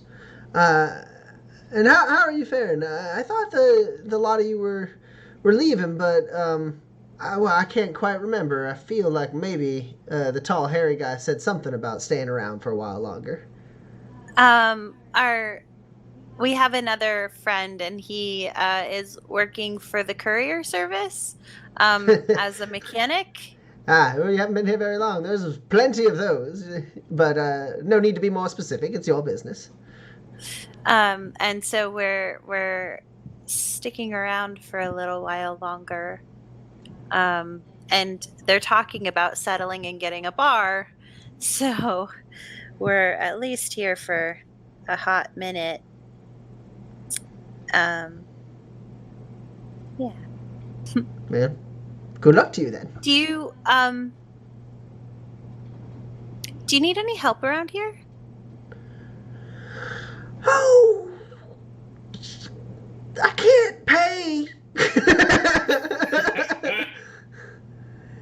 Oh, that's all right. I mostly just don't have anything to do during the days, so Well, you're gonna be running a bar soon, yes? they will. It's not really my thing. I'll probably just stand outside and look menacing. So What, you? yeah. Oh, you're a sweetheart, I can tell. you're an excellent judge of character. So, but if there, I don't know, you seemed really nice, and Velma, I helped out a little bit earlier, and it was really satisfying. She does the pastries down there, yes? Yeah. Oh, she's nice. I like her.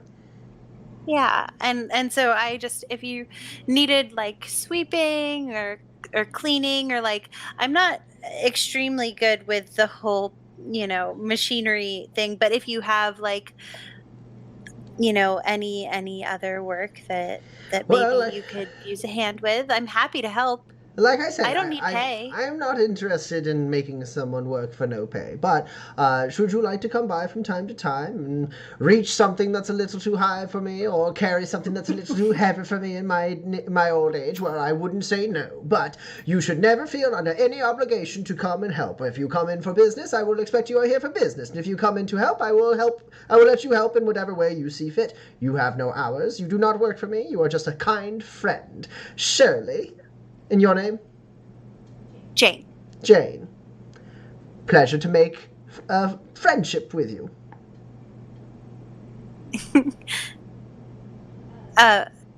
You too. With you. Is there anything I can help you with? Well, now that you say it, there is there are a couple crates in the back that I've been needing to get into and move around, but my back isn't what it used to be, and where I have to get them from one area of the shop to the other before I can start sorting them. So if you wanted to go ahead and move those around. Yeah, for sure. All right. Well, now don't overextend yourself or anything. And then No, not at all. As you move those, you go to the back room and you move these crates over nearby her little station where she opens them up and sorts them and stuff. She has you pry them open, and she goes, "Oh, perfect. Okay, I can work on this." Oh, this station is quite dirty. If you don't see it to be too imposing, I suppose. It's been a little while since I've tidied up. I mean, of course, the upper areas are somewhat hard for me to reach. And yeah, she sort of kind of puts you to work a little bit. Yeah, for sure. But if you're going to try and do this for an extended period of time, I do need you to roll an endure test because you need to sleep. I'm tired. All right. Oof, endure is bad. It's a bad stat for me. Aha. Heck yeah. All right. 2 hits. I'm still going. All right. You take 4 hit point damage. Oh no, that's so many damages. All right. Yeah, and the day continues on, and you are having a lot of trouble keeping your eyes open. Your body is so exhausted that even things that you're normally able to move around really easily feel heavy. And there's a couple parts where you just kind of space out and stare at a thing for a second, and then there's a loud clang, and you're and then you move back to it.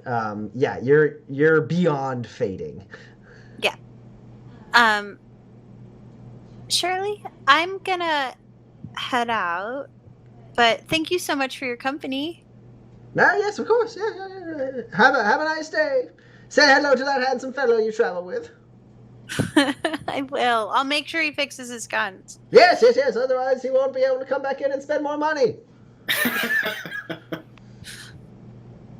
Yeah.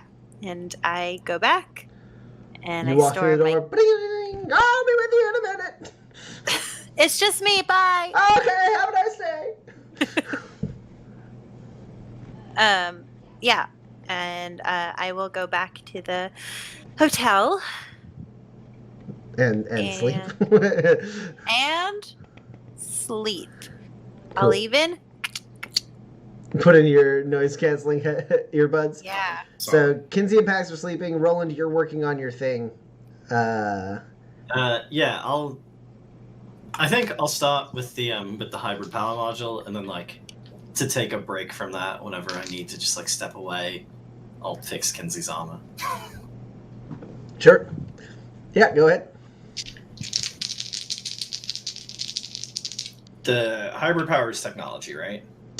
Yeah, it can be technology. It's actually the better stat for it. Yeah. Okay. Cool.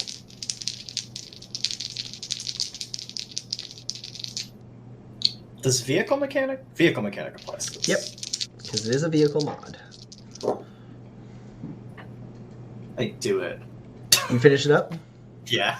Cool, so that takes you the better part of the day, but in between that you are able to like take breaks, drink some water. Kinsey and Pax are just out. And you're able to just kind of like walk through the suite quietly, get yourself some water, maybe take a shower in your bathroom, and then, get back to work a little bit, and then work on Kinsey's stuff in between as like kind of a palate cleanser between the like very detail-oriented work you're doing in the final stages of this hybrid power module. Yeah, and then Kinsey's stuff is like you just take a plate, you put it on. Piece of cake.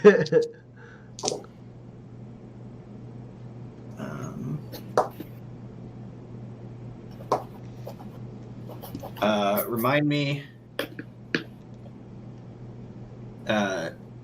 It's 3 base armor, and then every hit is 1 more. Yep. Okay, so that one is 5. And then I do it. Okay. I put some armor points that aren't even there on there. Nice. Yeah, you get it all patched up, and you finish the hybrid power module. It's now getting kind of late. Kinsey and Pax seem like they're going to sleep through the night. Okay. Well, I mean, if I'm finished with the excellent quality hybrid power module I now possess, Yeah.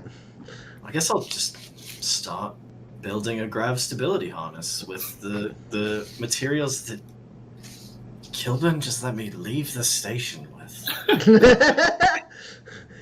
It feels awkward, but as the night begins, you start working on the grav stability harness. It will take you a little bit of time working intermittently throughout the next few days to, I think, right? It's class 4.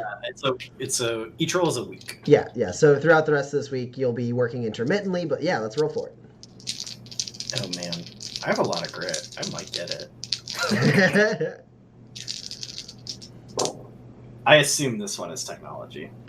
I also assume that, but I can now confirm it.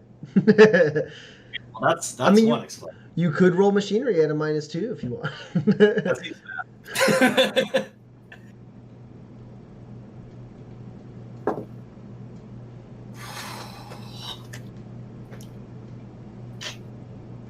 Oh man, I might need this grit, but I'm bad at resource management, so I'm gonna do it. I twist the knife 3 times. Whoa! Excellent quality grav stability harness in a week. All right, yeah. At the end of the week, you'll finish that. Yeah, and then you're able to, unless there's anything else you want to get up to, you're able to make some really good progress on that. You kind of like, you spend most of this night, like, you have like an easel, right? Like with a bunch of different like holographic, like sketches. Mine out. Yeah, and you figure out how to like, you might improve on the design of yours a little bit, make it a little sleeker, a little more lightweight. And like, you kind of like blueprint out and you're like, this is good. I get some branding on there. Yeah, you're like, yeah, there's a spot for Kilburn Courier Service right there. Oh, perfect. And it's like such a good design. You feel really good about it, and you can't wait to get started on it. You close those files, like load them into your Omni tool, and then unless there's anything else you want to do tonight, you can get a nice good night's sleep. Yeah, I'll just go to bed. Cool. And then all of you wake up the next day, which I believe is the day that it's time to go do the bar. You still have one full day, right? Yeah. Yeah. So is anyone attempting to do anything this day, or are you guys just kind of taking a day off in the hotel suite as you wait for the bar to be ready? How many hit points do I get back? Equal to your durability. Okay. Oh yeah, do I need to roll for this injury? No, it recovers with rests. What class is the injury? It's just a class 1. I was feeling a Then you're little good. bit overwhelmed. So you did a rest. You no longer feel a little overwhelmed.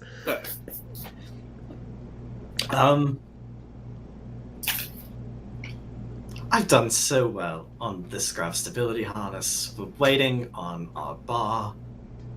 There's like not very much to do today. I'm gonna go find a poker game. Nice. Sterling's gonna go play some poker for today. Does anyone else have anything they want to do today? Well, I'm gonna go sweep for Velma if she's here. Yeah. I want to also go and see who else is around in the marketplace today. Sure. I'm not going to have you roll connections again because it's been too short a period of time. You just continue to start to get a pretty decent sense of like the layout. You know, like how like on like day 3 of a like gaming convention, right? Yeah. Where like you can recognize, like you might see someone from There. yeah. Upper deck there. You might see someone from one of the booths and know what booth they work at, even though they're like on their lunch break or something. It's like you start to get that kind of sense. Sure. No, this is the bad Chessex booth. Is Velma here today? Yeah, Velma's there, and you come up and she goes, "Bless your heart." And I do the sweeping. You take the broom and you can sweep it. It's just like a little bit of like nice little cleanup as like and then when you're done, she does give you a cupcake. Yes. And I go, thanks, Velma, and I put the little packet in my bag, and I continue on my jog, and then I go back and I take a bath, and I go to sleep again. And Kinsey? I think I'm going to get a very late start, but when I do eventually wake up, I'm just going to cruise around the neighborhood where Finnegan's is, and just kind of see what kind of businesses are, window shop, pop in, have conversations with a couple of the owners. Okay, cool. So we'll get to that in a second. Roland, you can find a poker game. It's not hard. There are plenty of saloons scattered throughout the station. You already are familiar with a couple of them during your hunt for the lot. So there was one poker table you remembered that looked like kind of nice, and you're like, yeah, might as well go. It's been a while since I've just sat down and taken someone else's money.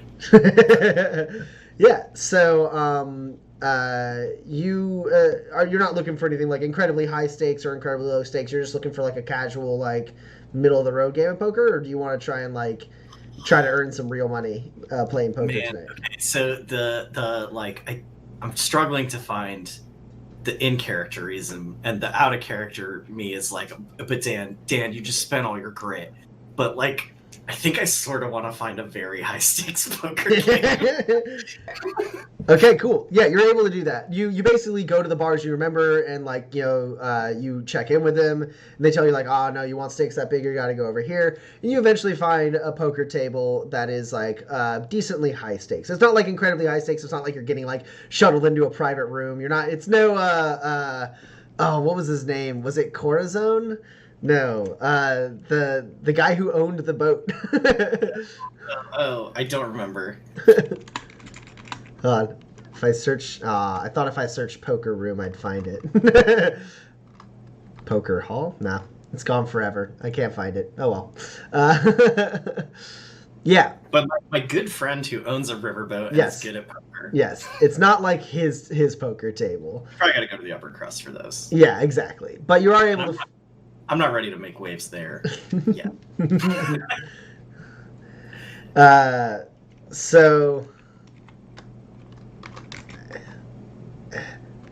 I'm getting suggestions from the chat on how I might be able to find. Because is it going to bother you, chat? Is it going to bother you that I don't know this guy? Francis Calderon. That's it. Thank you. I just found it. I'm so upset. Calderon poker room. Ah.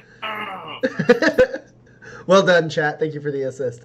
All right. I wonder what it's up to. Probably riverboat stuff. Yeah, and you're able to sit down at a decent stakes table, and let me just. Okay, you sit down. There's 3 other people playing poker here. The buy-in is 15 spurs. Great. That's not even all of mine. Cool. So how are you playing this game of poker? Are you trying to just play it straight up, or are you trying to cheat? Please. I don't cheat at cards. All right. I at cards. Fantastic. Because you have playing the player, you can roll manipulate. Okay. Now, is it the first time I've met these people? For your first impression? Yeah, absolutely. Has to impress as well. Yeah. You had time and you knew what you were looking for. So you can dress up all nice and good for a nice poker game.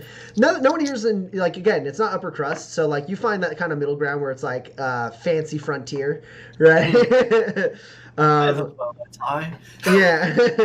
Everyone here, they're pretty clean. They're like, these are like card sharps. They're not like just like random yahoos playing poker. But they're not, it's definitely not like upper crust, not like, Francis Calderon, nothing like that. But definitely like put together people. And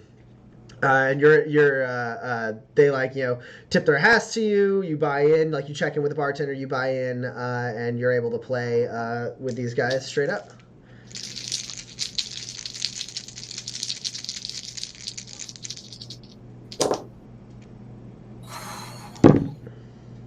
That's a good roll. That's a really good roll. I didn't roll too bad myself. I have a 13.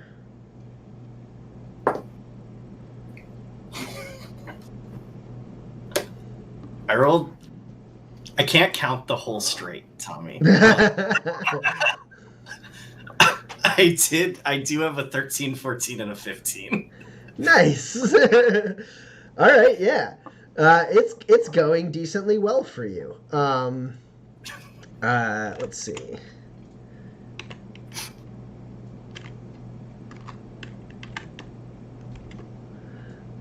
So over the course of... Oh, no. No.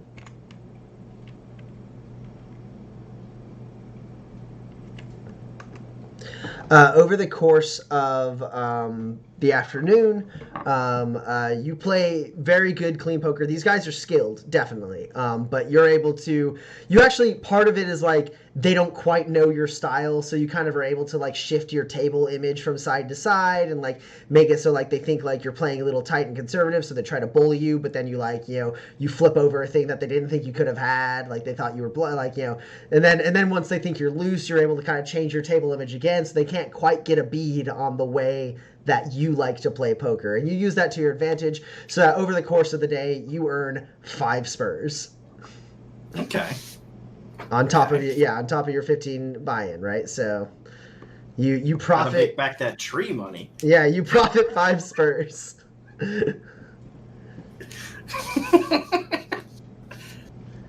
Yeah, and then like I mean, you can keep going into the night. These guys, they're all day card sharps. Like only one of them taps out. Seems like maybe he had been there since the day before. But like he taps out. There's still 2 of them left. If you want to keep playing poker late into the night, they're game. Yeah, I'm just gonna play cards here. I'm making friends. I'm making money. It's the best parts of poker all at once. Yeah. So the 2 that remain are Lonnie Wade and Matilda Horn.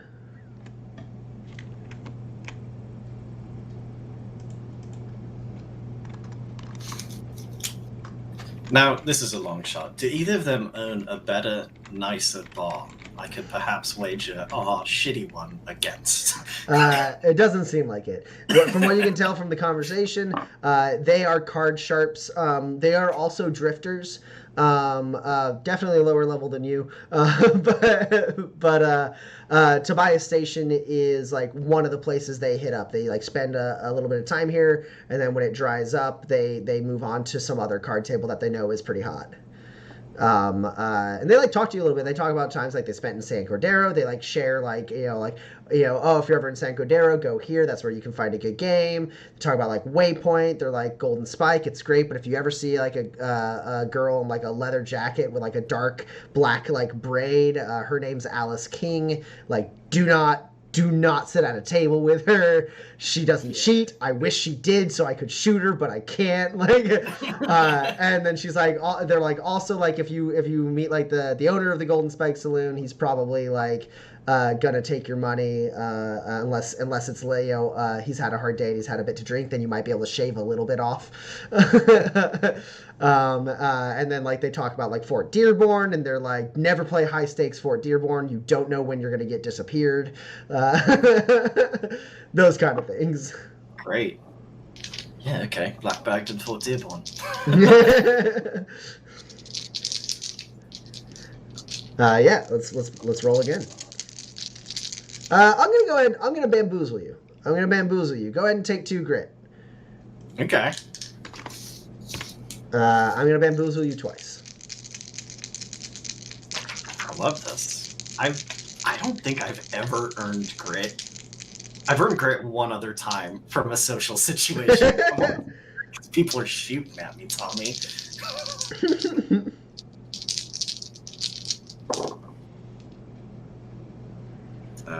Okay.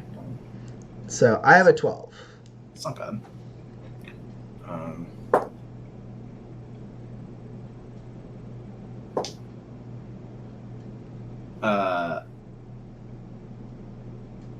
I have a 13. Okay. I'm not gonna spend any grit. God. Nah, you know what? I gotta make back that tree money. I'm gonna twist the knife. Okay. How many next successes over a 12 then? 2. Okay.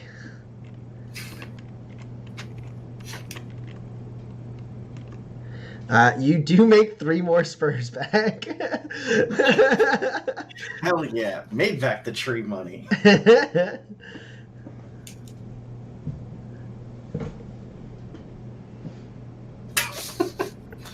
Yeah, I make some friends. I make some money around like 1:45 in the morning. Folks, it's been lovely doing business with you. Hopefully I'll see you around. I've got to get back. I've got a job in the morning. They're like, what do you think this is? No, like one with, like a, never mind. It's a joke you won't get. And yeah, they are like, well, we're not gonna play heads up. Buy a drink? You better, after that hand you did. You dealt me. And then they like go and sit down and like have a drink together before they turn in for the night. They're gonna stick together. Yeah, and you're able to return back. Kinsey, during that time, you were running around. We're not running around, but you were perusing the lower levels. Yeah. So you find lot 23B. It's closed up right now. It looks like it was previously shuttered, but like those like shutters have been like brought up. You can hear some noise happening on the inside, like and some voices. But then like down the ways a little bit, there is like a small like kind of general store. And then like not too far, there's also like kind of like a grocer's. And then there's a handful of apartments within like this general area. Sorry, it was a grocer's and just a general, like a small general store. Yeah. Sure, I'll pop into the grocer's, see what they have to sell. Sure. So yeah, you pop in, and a young girl about like 9 or 10 maybe, like greets you. She's standing on a stool behind a counter. It's a very tight, like almost like a newsstand, like tight little like shop with like things all the way up to the ceiling. And she goes, "Howdy, mister. How can I help you?" No, hello. Just perusing, seeing what you've got here. We're going to be moving in down the block into a new business venture, and I thought I'd check out the neighborhood. Okay, how can I help you? Well, I suppose, are you the proprietor of this shop? No, that's my mommy and daddy. That makes sense. Okay, I was wondering. I'm Ada Wallace. Hello, Ada Wallace. My name is Ken Charlotte. How can I help you? I'll just be here looking at things. I'm not stealing anything. I just want to see what I can be Perhaps, putting together a menu of sorts. 'Cause Sure, I'm not sure sure, whether or not we're going sure. to have food, but I assume we are. Mom says that people who browse get 2 minutes, and then I get the broom. Fair enough. I shall endeavor not to make that necessary. Okay. And then she What's sits it- down on the stool, and like you only can see like her forehead over there. You are adorable, Ada. Well done. So what kind of is it meat? Is it mostly vegetables? So no, it's more like just like general supplies. Sure. Nothing crazy. Anything they have here that isn't just like the equivalent of like machinery cubes and maybe some ammo. Anything that like would be like a module or anything like that is pretty low quality. Behind the counter, behind Ada, you do see there are a couple guns on display, but they look pretty low quality as well.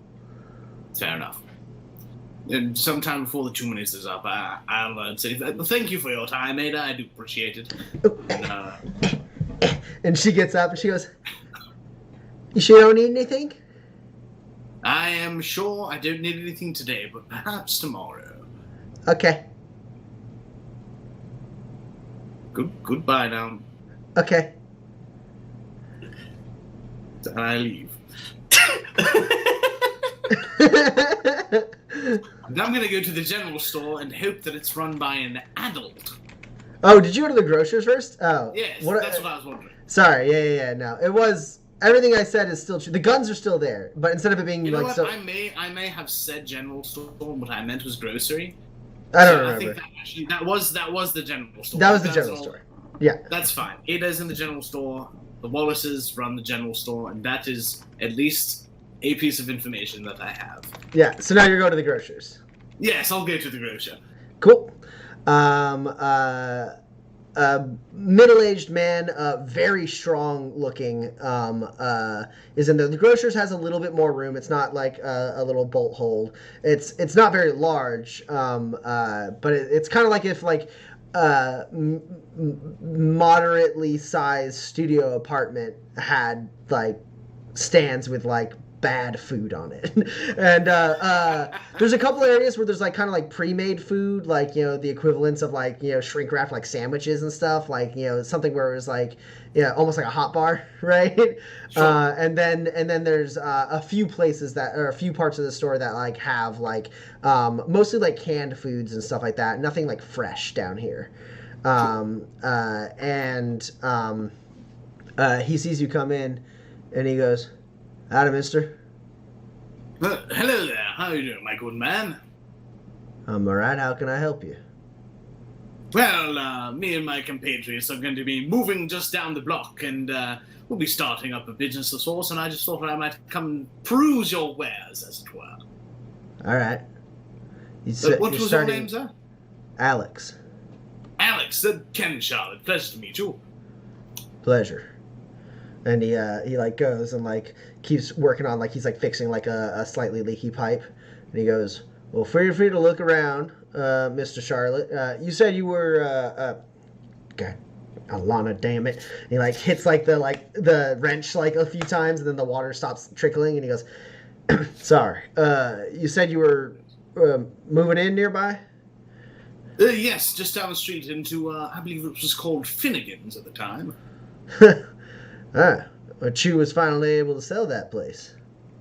Yes. So, it's not much, but it's a place to start, I think.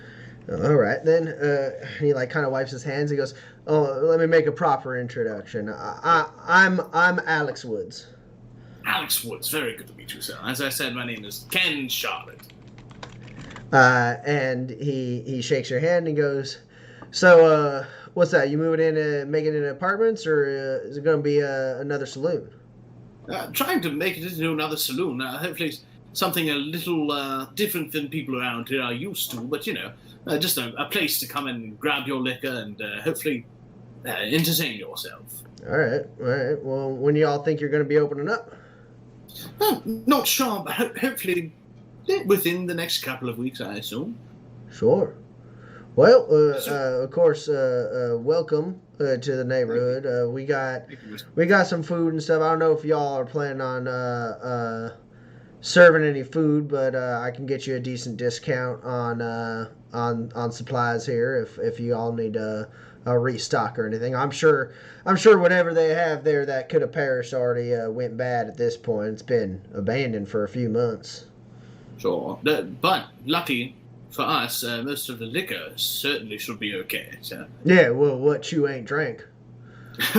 Fair enough. Did they mostly do you sell liquor here, or is there some kind of supplier nearby? Well, with the saloon gone, I mean, we got like a bottle in case anyone's feeling like spending some money on that. But for the most part, people get their drinking done in the saloon. But I have a bottle or two in case someone really wanted. But I don't know. Just the atmosphere in the neighborhood kind of changed a little bit after what happened to Finnegan. There's plenty of saloons around the station, so anyone who liked to drink kind of just mows it on somewhere else. And well, I mean, times ain't been so good, honestly, since what happened. So. I'm glad to see someone's having a go at it. It brings some people back into this wing of the lower level. We'll do what we can, certainly. I'd like to see this street hopping and popping, as they say.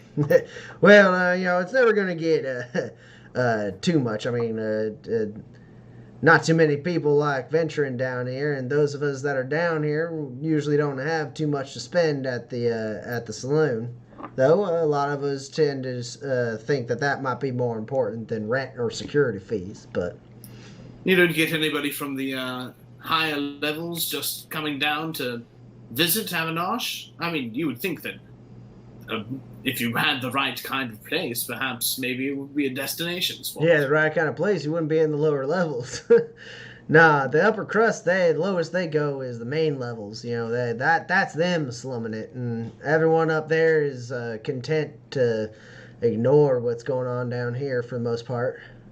But every once in a while, you get some people who, don't quite fit in with the clean-cut crowd of the main level, and as long as you got yourself a good bouncer, they shouldn't be too much trouble for you.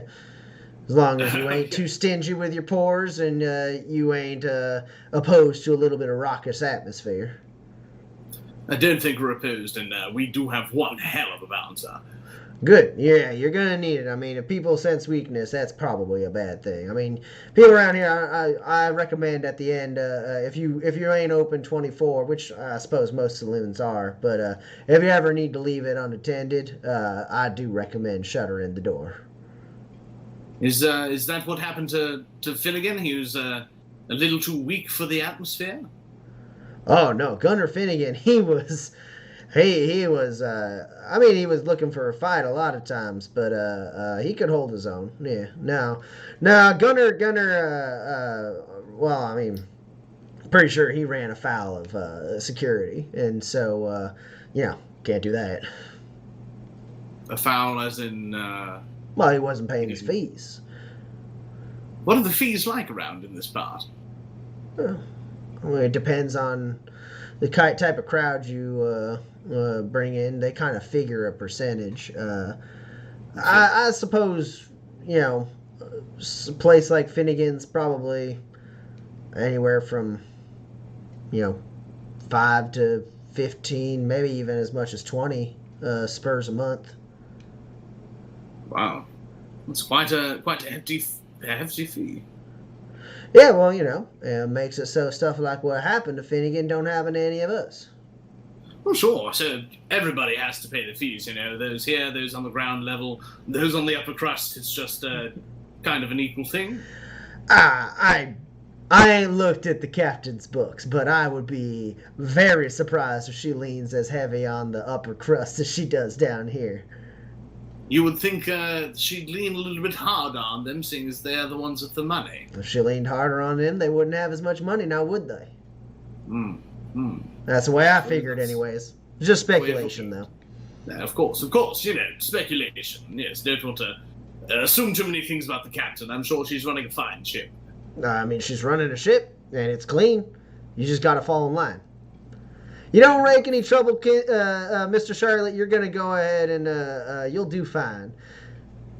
That area, I mean, there's people around here looking to not travel through the bad neighborhoods of the lower levels to get to their watering hole. So, you know, that place, it's gonna do you fine. You put a little bit of effort in there, and I imagine you'll well, at least break even, and that's the least you can hope for, at least starting out, I suppose. I'm excited to see what we make of it, certainly. You got any experience? You run any saloons anywhere else?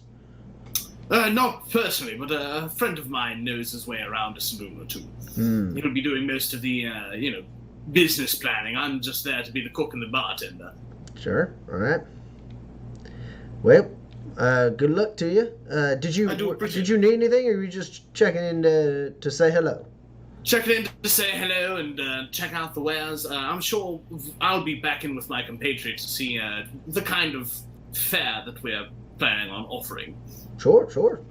No problem. Thanks, and again, thanks so much for your information. I do appreciate it, Mr. Woods. Pleasure, yeah. Always happy to help. Pleasure making your acquaintance, Mr. Charlotte. Pleasure making yours, and come on by for a drink. It'll be on the house. I'll take you up on that. Take it easy. Adios. Yeah. And I think we'll probably reconvene for dinner? Well, Roland's busy. Oh, really? And Pax is asleep. So you go back to the suite. Roland's nowhere to be found, and Pax is dead asleep on whatever couch or whatever she's sleeping in. Cool. I'm just going to pop downstairs, have a light dinner, and I'll join her. Well, not join her. I will also go to sleep.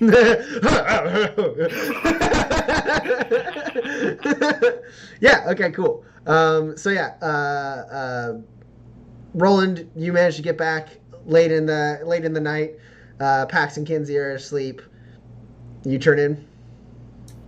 Yeah. No, we got nothing else. I'll do a little work on the grav stability harness. Start fabricating some things, and then pop into bed. Sure.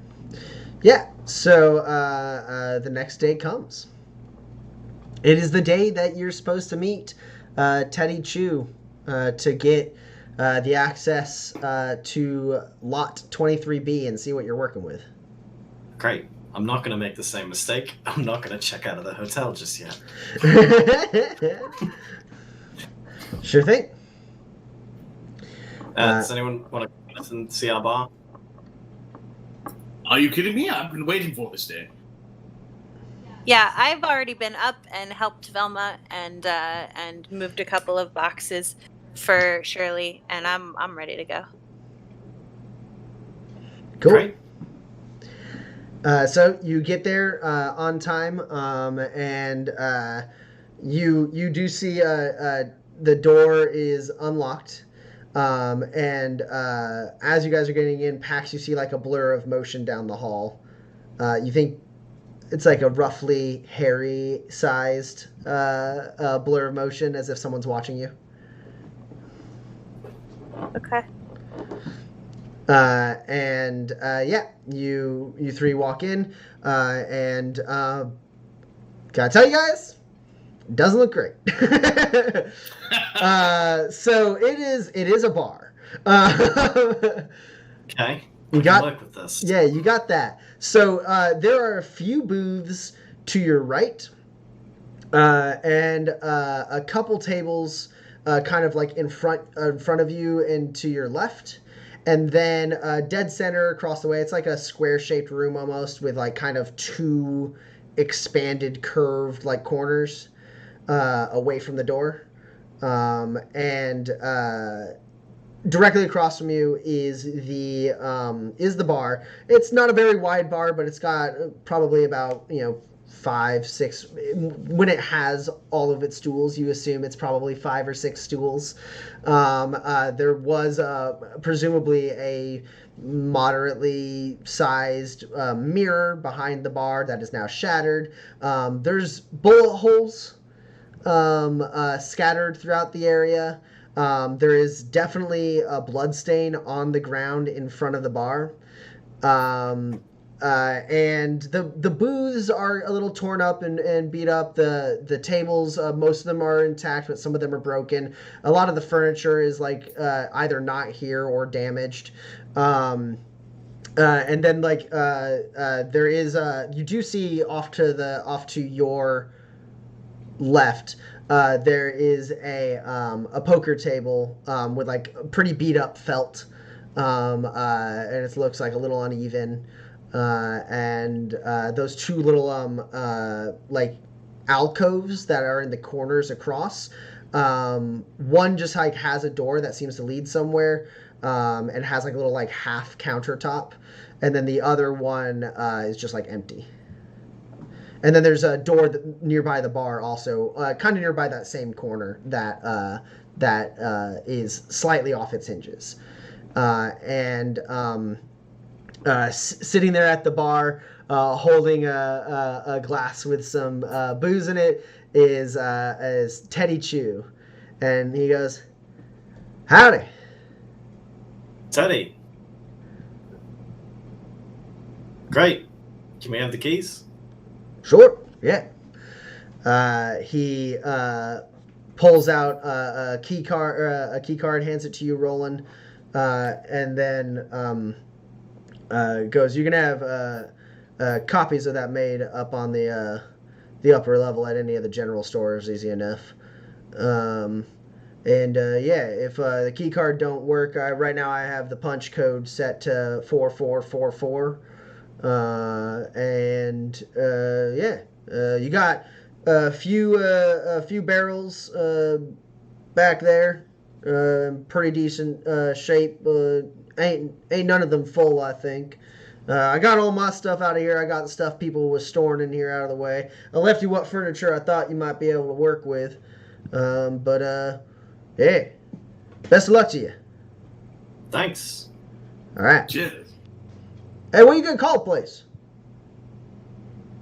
I don't know. We'll figure it out before we open.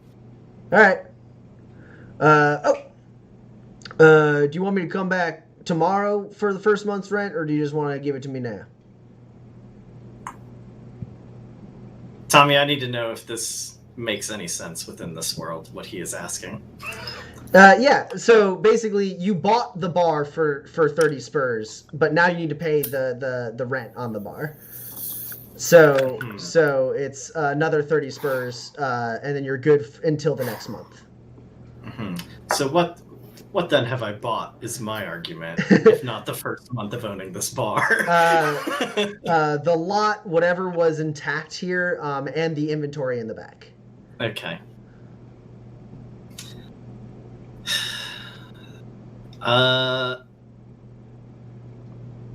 Tell you what, come back for it tomorrow. All right.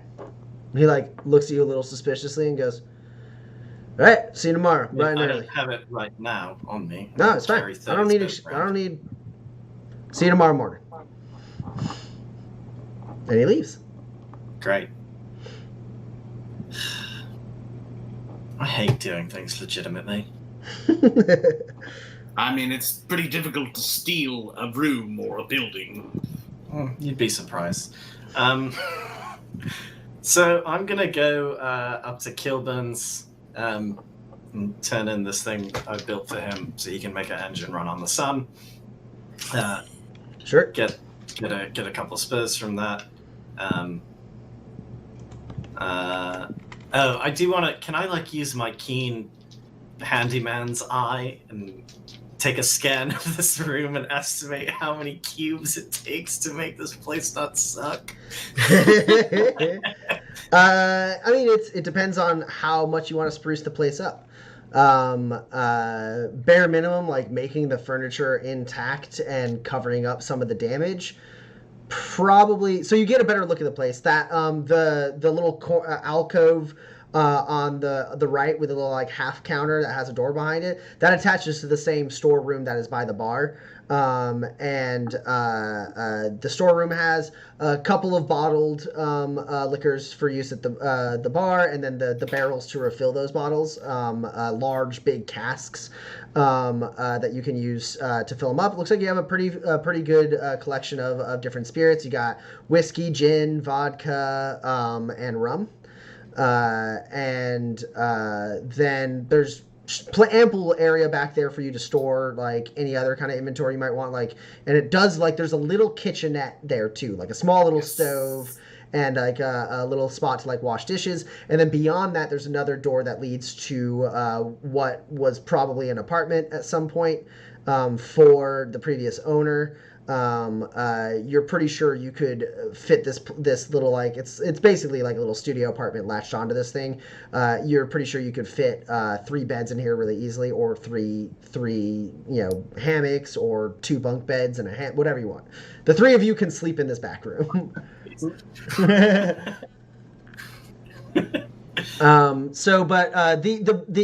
The stuff in the back is not damaged, right? The gunfight happened in the bar proper. The stuff in the back is a little underused, right? And also just generally wasn't very well kept in the first place. So if you're just trying to get it back to like the same like shitty level it was before, you're probably looking at about 4 machinery cubes. Anything else on top of that you want to spend is like an improvement on what was there before. Great. Cool. Yeah, I'll like point out some stuff that, can be managed with just sort of manual labor and doesn't require any sort of additional materials. So I'm going to go get paid for this thing so we can pay the first month's rent, which arguably, I don't know what I already paid for, but and probably get some stuff to like spruce up the place. So if you guys want to get started on like, it's probably bad form to have a large blood stain in front of the bar. I don't know though. I've been to the place. If we call it the showdown, we probably don't have to fix the bullet holes. I was kind of thinking bullet holes do add character. I mean, it's a little insensitive to Finnegan, but people seem to have been expecting him to get shot at some point anyway. I haven't heard anyone come up to me and say, "Oh, we loved Finnegan. He was our best friend, and we miss him dearly." Everyone seems to think, "Yeah, it's a shame what happened to Finnegan, but we've all moved on." Fair enough. Is that the guy who owned the bar and died? Yeah. Oh. Yeah, I'll get started on this bloodstain. Cool. Kinsey, let me know if you need me to lift anything or something. I got a thing to do. Okay. Cool. If you think of a name, let me know. I'm open to pretty much whatever. Oh, also, is there like a safe in here somewhere? Did we find one? Yeah. There's an open safe in the like apartment. Great. I take my 28 spurs that I have and I put them in there. Sure. And I lock it. I don't need to know the combination. I'll just open it again. And then what? So the back room was the one with little like half like shelf thing on the wall? So the back area like has like the barrels and some shelving that are empty right now that you could store stuff, and a little kitchenette. Right, sorry. Which door led to that? There are 2 doors that lead to that. One is just by the bar, and then the other is not too far from that door in that kind of alcove that is built into the corner that is to the far right from the door when you enter. So further right from the bar, there's a little, that corner of the square-shaped room is kind of like a little alcove instead of a sharp 90-degree corner. And it has a little like weird countertop and a door that connects. That makes sense. Okay, perfect. Just wanted to get my lay of the place. And yeah, I'm going to start fixing up some of these things. Okay. So you're just like doing general cleaning right now, right? Just like, yeah. So you're able to find like there you got the like the water runs. It's not great. It's like, you know, sputtery and brown at first, and then like it's like the water pressure is really bad, and it's a little bit of a gritty water. But it is water still, maybe drinkable, and you're able to kind of fill up a bucket with that and get like and find like a really gross ratty brush and start working on that blood stain. I think after like 10, 15 minutes, I decide I probably should do this with a drink in hand, and I'll go back and pour myself a little bit of whiskey. You stand up, wipe your brow, nod, and you find one of the like 3 intact glasses. And you go back and you're like, all right. You pour yourself a whiskey. It's fine whiskey. It's not great whiskey, but it's whiskey. And it's yours. It's your whiskey. That's what's important. Yeah. And then you get back to work. Pax, you were going off somewhere? Yeah. I was gonna go to, down in the direction that I might have seen Harry. Yeah, she's just around the corner there. And she's kind of standing there and looking a little nervous. And then she sees you and goes, "You showed." Of course. So y'all are really buying up Finnegan's place, huh? Yeah. All right. We're gonna need a bartender Sure. for the times that Kinsey's sleeping. That makes sense. I don't know anyone. Everyone I know is younger than me or employed. Sure. Well, you don't think you have the skills for it? Oh, are you offering me a job?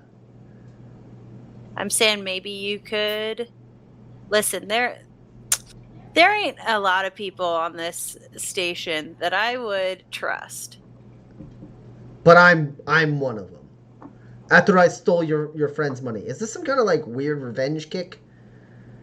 No, do you think that I would waste my time giving you the runaround for revenge? Or do you think you would just be dead? I don't know. I don't really quite understand what your angle is. Spoiler alert, you'd just be dead.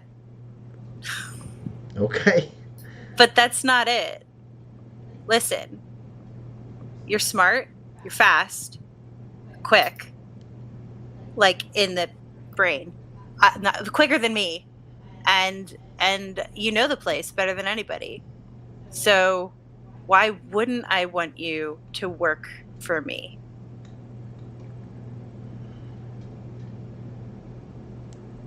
Okay. All right. What's the pay?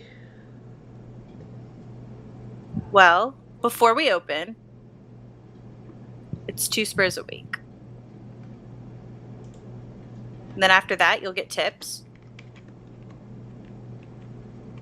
And maybe we'll talk about a little bit more. 2 spurs a week? Yeah.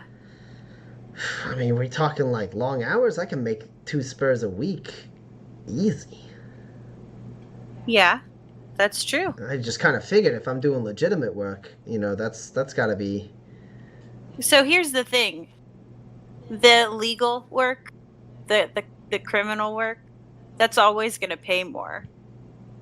Always. I'm never going to be able to pay you as much as you could potentially make if you're a good enough criminal. But there's the risk. This way, you sit around, you hang out, you do a little bit of work, you make good money, and you always have a place to crash because you'll have a key.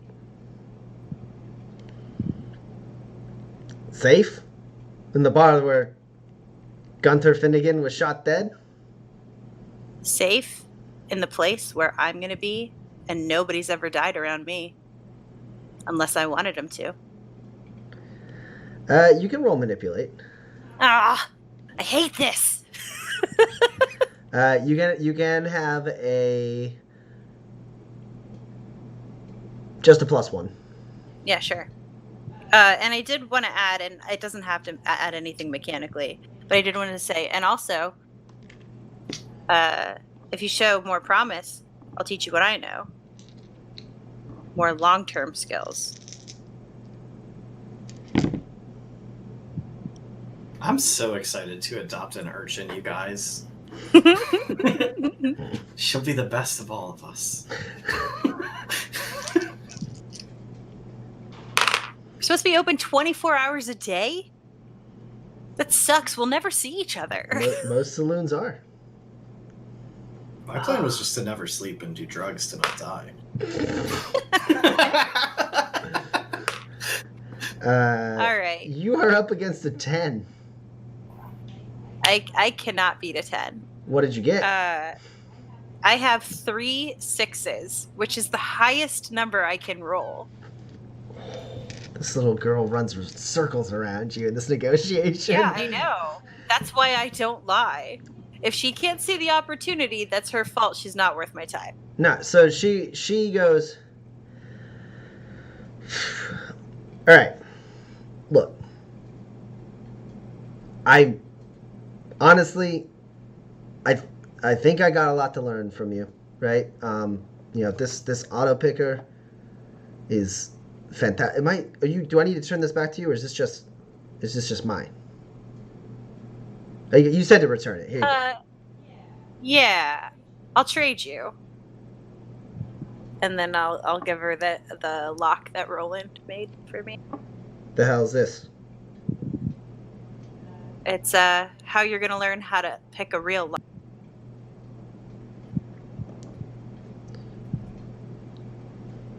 Okay, I mean, I know how to pick a lock. Sure, open this one. Can I have the auto picker? No.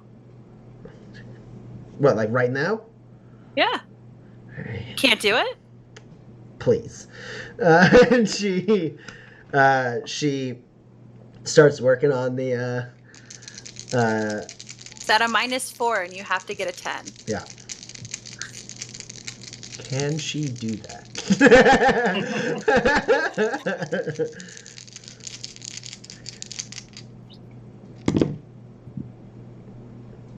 She does not even really get close. Yeah, so she is like, please. And she pulls out like her stuff and like gets to working on it and is like doing all this stuff. And she's like, hold on. Look, I can get it. You know, it's dark down here. I can get this lock. But Sure. don't try to change the subject. All right? We're Not- talking about my gainful employment at your bar. Okay. You can learn a lot, like how to open that lock, and Some trick to it, right? There's some trick. There's like a secret button. Whatever. I'll figure it out. I don't need you to tell me. okay, I won't. But look, my life ain't great, but I got people that rely on me, Huh? and the way I see it, this, like 8 spurs a month, using a bunch of my time doing legitimate work, like that's not gonna cut it. I got people I gotta take care of. Okay. I don't know. When you said it, I mean, most people, I mean, I know it's the lower levels or whatever, but most people, they talk about making like 20 spurs a month working a real job. Yeah. That's what they make on the ground level in most places. Mm-hmm. What, I'm not worth that? No, you are. Does that mean you'll pay me 20 I'm going spurs to a pay month? you 3 spurs a week, and I'll give you lessons. Unless you don't think my lessons are worth 2 spurs a week.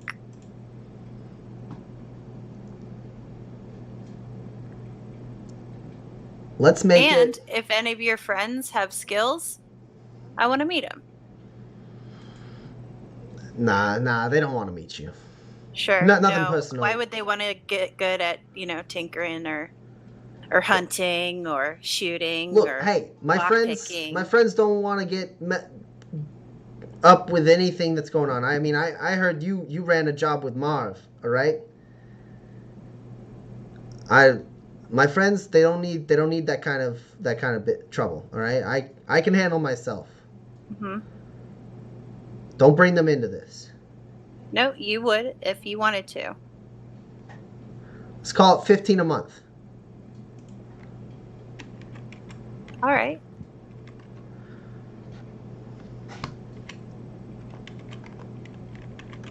I'll give you lessons, and if any of your friends want to learn how to tinker or hunt or shoot or read, you can bring them around. Nah, I mean, I already taught JoJo how to read. Slim's kind of slow, but he'll get there. Yeah. See, because once you work for me, that makes you like family adjacent, and not the family, just family, right? Right. Work family, and that makes it so we take care of each other. That's all. It's Okay. just like on the streets. No, yeah. Look, I come in, I put my time in, 15 a month. There are other people I gotta, do stuff for. You ain't my only boss. Yeah. I'm not working any overtime. No, I didn't ask you to.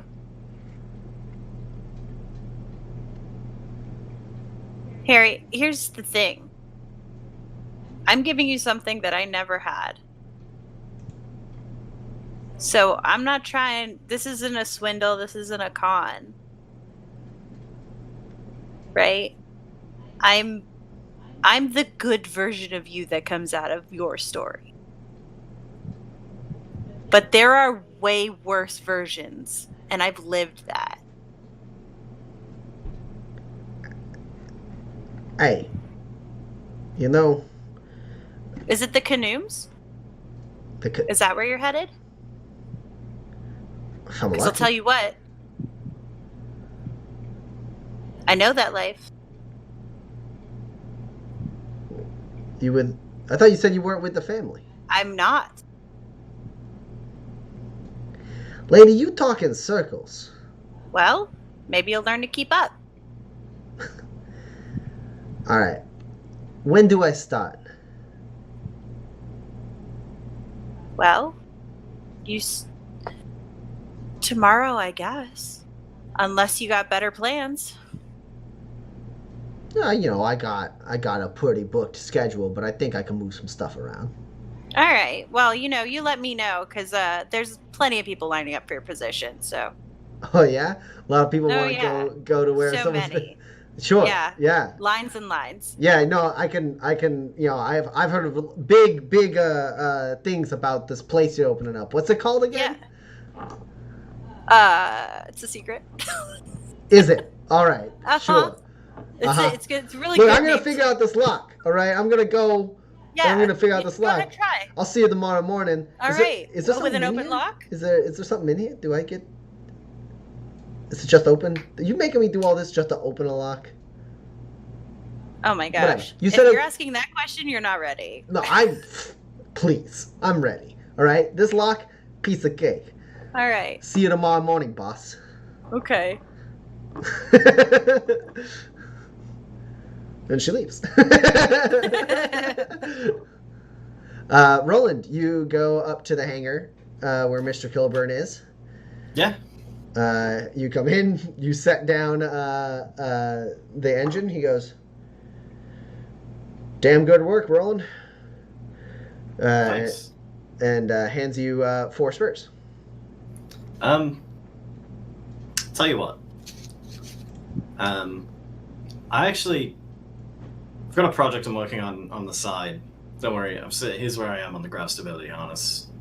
Your thing's lining up to come through pretty quick. Damn. All right. But I could actually use some materials for a restoration I'm doing down on the lower levels. I wonder, you keep your spurs. How much do I owe you for, let's say, 10 machinery cubes? Oh, and I don't pay you for this very fine engine module you just made me? Yeah, consider it part of my my trade for some cubes. You said 10 machinery cubes? Mm-hmm. Yeah, you told me I needed 4 to make my bar okay, so I got 10.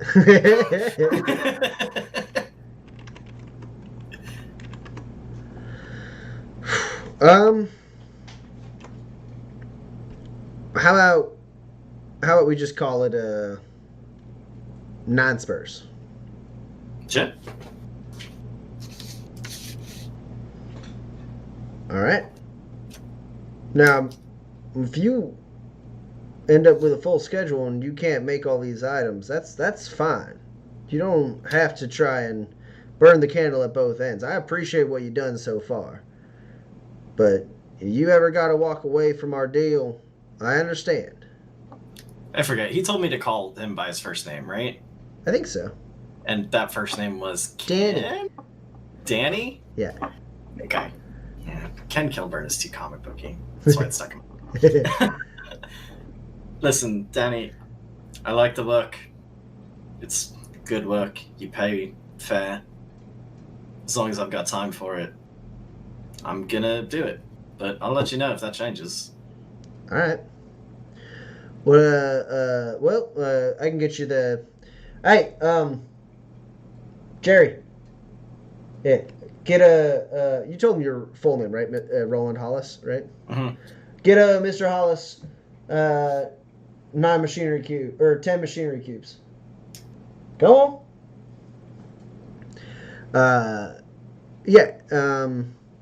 All right. Well. Hey, Jerry. Wait. Hey, take this over and put it over there. Yeah. So, I mean, I suppose you don't mind me asking, what you got working on? If you care to share. A couple of friends of mine, we were passing through. They were interested in, putting down roots a bit for a time at least. So we're restoring Finnegan's down in the lower levels. I don't know the place, but lower levels. I tell you what, it's cheap. I bet. Well, best of luck to you with that. Maybe, what's the lot down there? 23B. Well, maybe I'll stop by one night. Sure. Be happy to pull you a drink. All right. Jerry! All right, here you go. When he hands you the machinery cubes. Is Jerry the one who is always perplexed and astonished at what I built? Yeah. I mean, there's been a few of them. There's one other one that you talked to that wasn't Jerry, but Jerry's the one who's been watching from afar. Sure. Yeah, I take thanks, Jerry. It's gonna make the laser look great. He didn't buy no tech cubes. Jerry, don't you have something to do? Yes, boss. He walks up. Well, Mr. Hollis, best of luck. I look forward to seeing the completed product. If you can get anywhere near those schematics you just showed me, hell, I may need to commission some more of those things. They're fantastic looking. Yeah, once I'm done, talk about selling you the plans. You can keep them. Just give them to your guys. I can show them how to make them. Yeah, all right.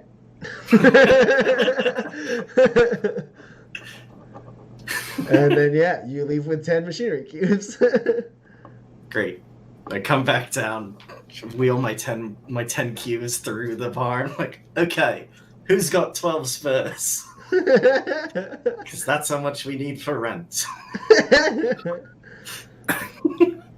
Oh, I do. Great. It's in the safe. Yeah, I actually put all of my money, our money, in the safe. Okay. I did kind of hire a bartender. Oh, great. I mean, I assume they're good. They're someone I trust. Okay, I mean, that's probably better than good. We are sort of like a revolutionary hideout, so. Yeah. It's Harry. It's I haven't met Harry. That girl who stole all of my things? Okay, Still okay. scrubbing I love the- her. yeah, the girl who stole all of your things. Oh, come on! Oh, you know what? I watched that whole thing unfold. You made friends with her. Okay. Yeah. She's like one of those like street kids who's You want to You adopt know. an urchin? maybe. No. I just like it's tough and it's not fair, and until we can take down the captain, You want to adopt an urchin? listen, and mate, I hate it when you simplify things. It makes me uncomfortable. Okay. Do you want to It's tough. adopt an urchin with me? Yeah, sure. I mean, if she's good enough to get one over on Kinsey, I'm interested in meeting her. What if she gets one over on us? What if she steals the entirety of what we make? Kinsey, we don't own anything. This bar sucks right now. And we're supposed to be open I'm 24 doing my hours a best, day. okay?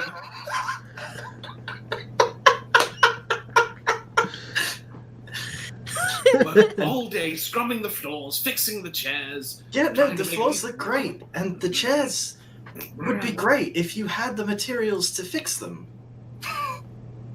I tried, and it was just wobbly. I didn't know. Anyway, I negotiated a fee of 15 spurs a month and lessons, because she was like, what about 20? And I was like, my lessons are worth something. And so Okay, well, all of this, I say, like, setting down the 10 machinery cubes, is to make this place a really good bar. This, and I pick up 4 and set them on the counter, this is everything just to get the whole place sort of back and operational. When I set the other 6 on the bar, this is to make it the best bar in the lower levels, which I imagine will be hard. sure. Well, You do all notice there's no tech cubes in there. It's just machinery cubes, which will make a very nice looking bar and have it have really nice, like, I mean, like not like premier, like, you're limited by the space and all that, but like the booths will be really nice, the tables will be really nice, like the floor will be good, like you'll get the bar all up and everything. The infrastructure around here will be very nice. Great. It's a good thing I also have 13 tech cubes in my inventory. Well, Yes, now, the water did come out a little brown, so I think I that can might see also- from your looks that you're thinking, but Roland, how will we make the functional parts and not just the things that look good work around here? I'm glad you asked. I'm going to do that part. yeah. So you do know that I can't do any of the things that you're talking about, right? If you need me to hold something, I'll lift it, I'll push, I'll like clean glasses or something, but like I don't know how to put a Well, chair how- together. How are you at beating people up? Oh yeah, no, I'm already gonna do that. I mean, like Okay, cool. in starting this whole like, hey, these cubes are for this, and this is a cube for the light above the Sometimes you door, just and need to hold the thing up while you weld it in place. great. Wait, you're welding it in place. Yes. Okay, good. Okay. Let's So get to work. Let me know.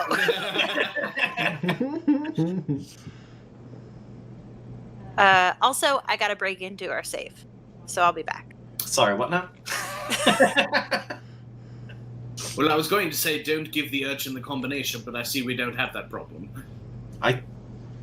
We should have that problem, though. Hmm. I'd like to break into our safe. Yeah. Yeah, go ahead and roll skullduggery for me. Okay. I'm gonna be so mad if our safe blows up. It's not gonna blow up. Great misfire. Here, who knows? All right. Is it uncontested? It is. No modifier. It's a very bad save. Oh, okay, great. I got 4 hits then. Okay, cool. Yeah, you were you using your auto picker? No. Because your auto picker can help you with this. Yeah, I know. I didn't need Sure, it. you just press your ear up against it and you're like...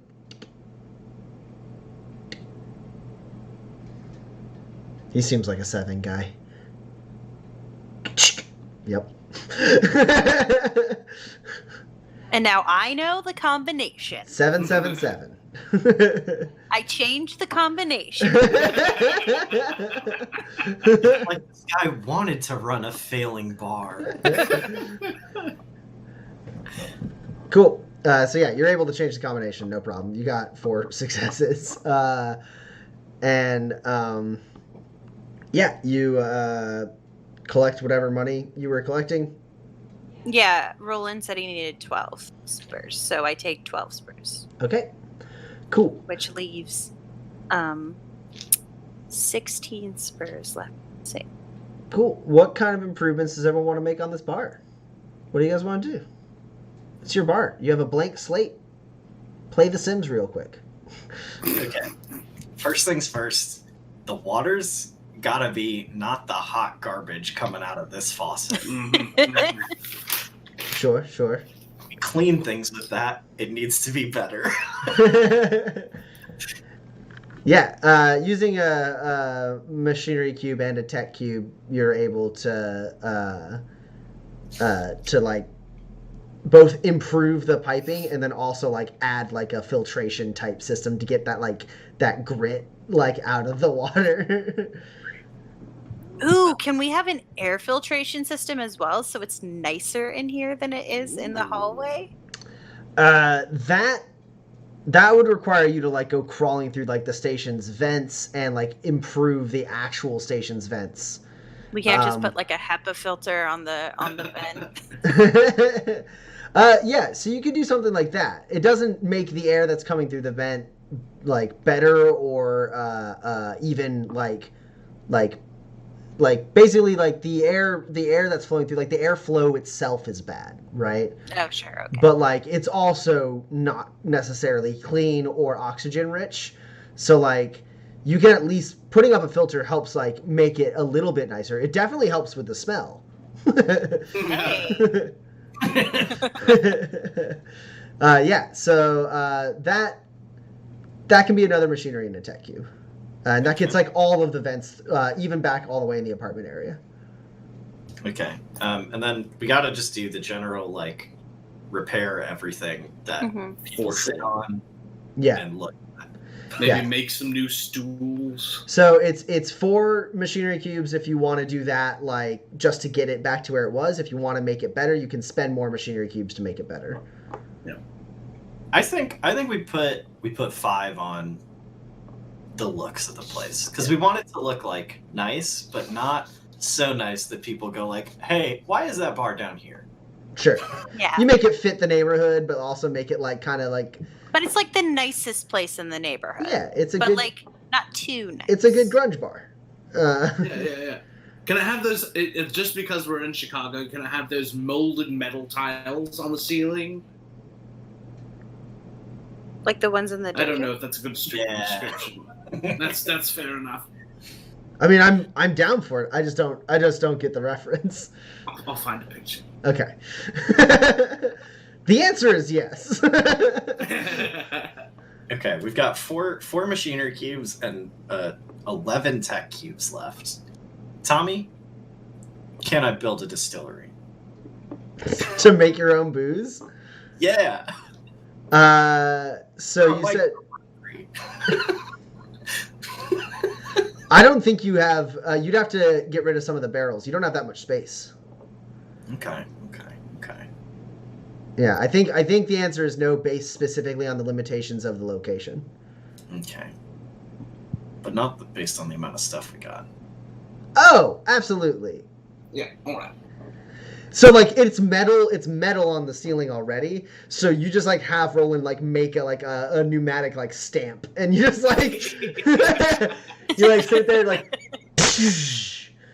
and there's like a point like where like the door creaks open and you see Alex Woods just like glancing in, being like, "Everything all right in here, Mr. Charlotte?" Maintenance. Mr. Woods. Cool. I'll come on down and I say, come on in here. We're just making a little progress. Alex Woods. I run the grocers down the way a little bit. Nice to meet you, Roland. Pleasure. And I think that Jane is somewhere around here. I'm not sure. Back here. But, yeah, I'm sure she'll be popping by to say hello. This is Mr. Woods. He runs the grocery store. I don't mean to impose. It just sounded like something was blowing up in here, and I thought maybe something had gone wrong. No. Kinsey had an idea for a thing on the ceiling, so we're doing a Oh, thing. that's nice. I thought so. I don't think that many people look up. Seems like a lot of work. For those who do, though. But you've seen it. Very impressed. So. Yeah, that's nice. Tasteful. Thanks. That's what we're going for. All right. He says, like, Did you looking. offer him a drink? He's looking down at the spot where there's like an almost concealed blood stain. He goes, I might have something that can maybe get that out. You want me to? I can get you like a flask of it, and it shouldn't damage the floor. Yeah, bring it on over, and we'll get you a drink. It's admittedly not very good, but it is strong. Right. Sure. I'll try and mix him something from is there anything besides just liquor? Is there No, anything you just to mix like there's no, you don't have any like mixers or other supplies. If you want, you can like buy that kind of stuff, but right now you just have straight booze. I know what I want to make, Tommy. Tommy, I make a soda stream. Yes. As a bartender, you have no idea how happy that makes me. I think I'm going to like still try and make it a cocktail, so I'm going to do a little bit of each liquor in the glass. It's like the worst part about the Long Island iced tea. Right. It's just Long Island. You just make them a Long Island. Yeah, he comes back. He like sprinkles this like powder on the ground, and then he goes, "Yeah, let that sit for a little bit, and then just sweep it on up. It should get the rest of it out of the floor there." Great, thanks. Oh, thank you. And he takes a drink and like.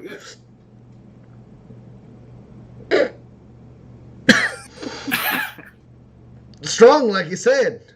Right. Yes, I have a feeling we'll be making a trip in to put something else in the drinks so that they're not just, liquor.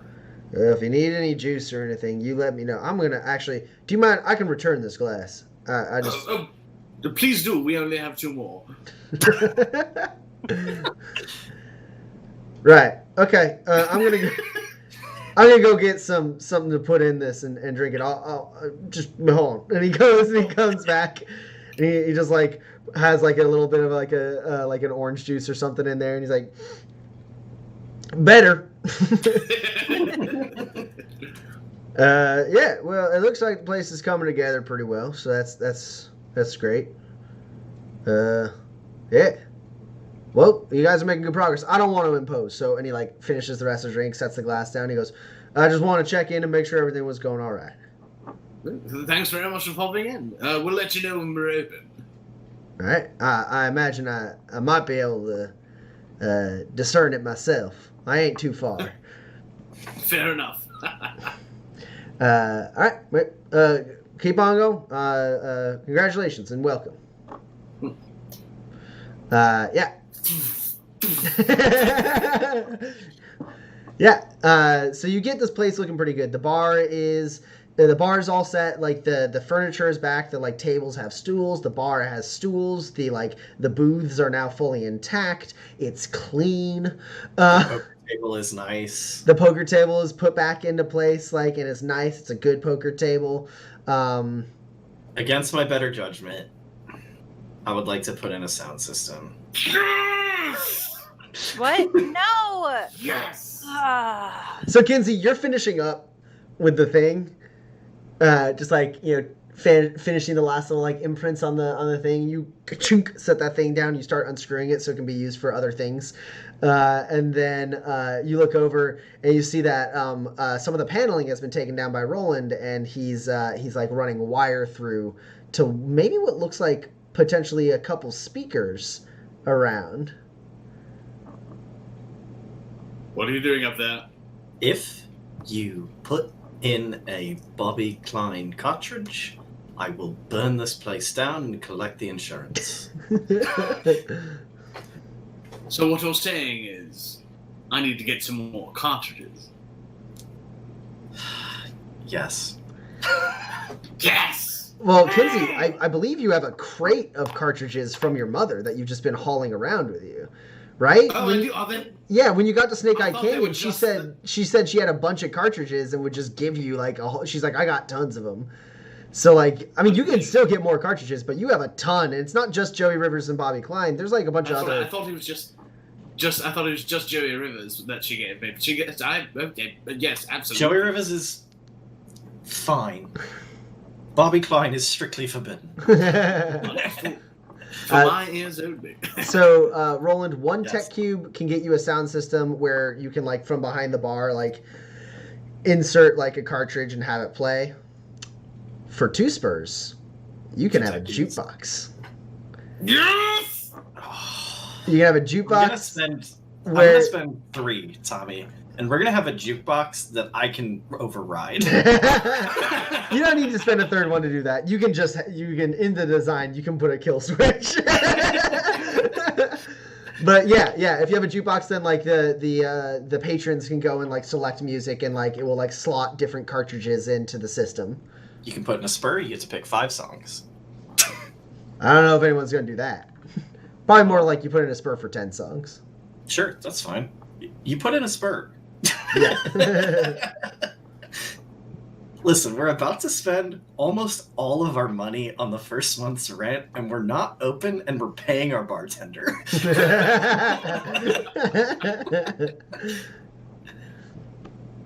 Cool. Anything else anyone wants to put together? Anything anyone wants to do to try and get you guys ready for opening day? Is the Guys, has anyone thought of a name? Finnegan's Oh. 2 popped into my head is quite funny, No, but perhaps too more. No. I thought about the wagon train, since it's where we all met. Also, no. All right. Just an idea.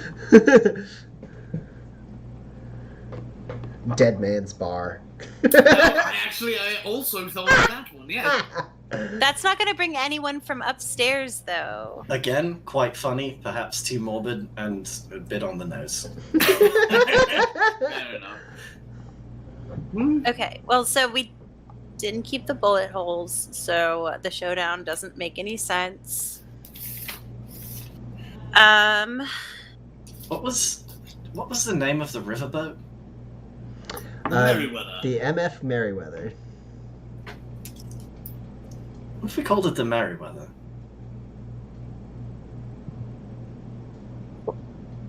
No one here's been on a riverboat, and it's kind of classy sounding. Which I imagine is exactly how Francis came to the conclusion. You don't suppose he'll show up asking for a cut? Listen, I don't think he'd ever. if Francis Calderon shows up asking for a cut, he can play me for it. I'm sure he would. That's awesome. I don't.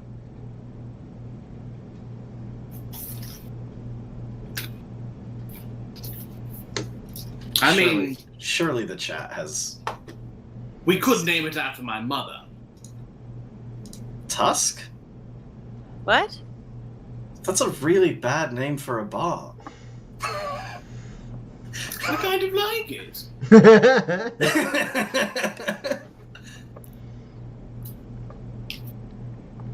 I mean, you guys have to decide on your own what the name of your bar is. That's not for me to. That does sort of get me thinking, though. We could call it the Bullwhip, which I do sort of like. Hmm.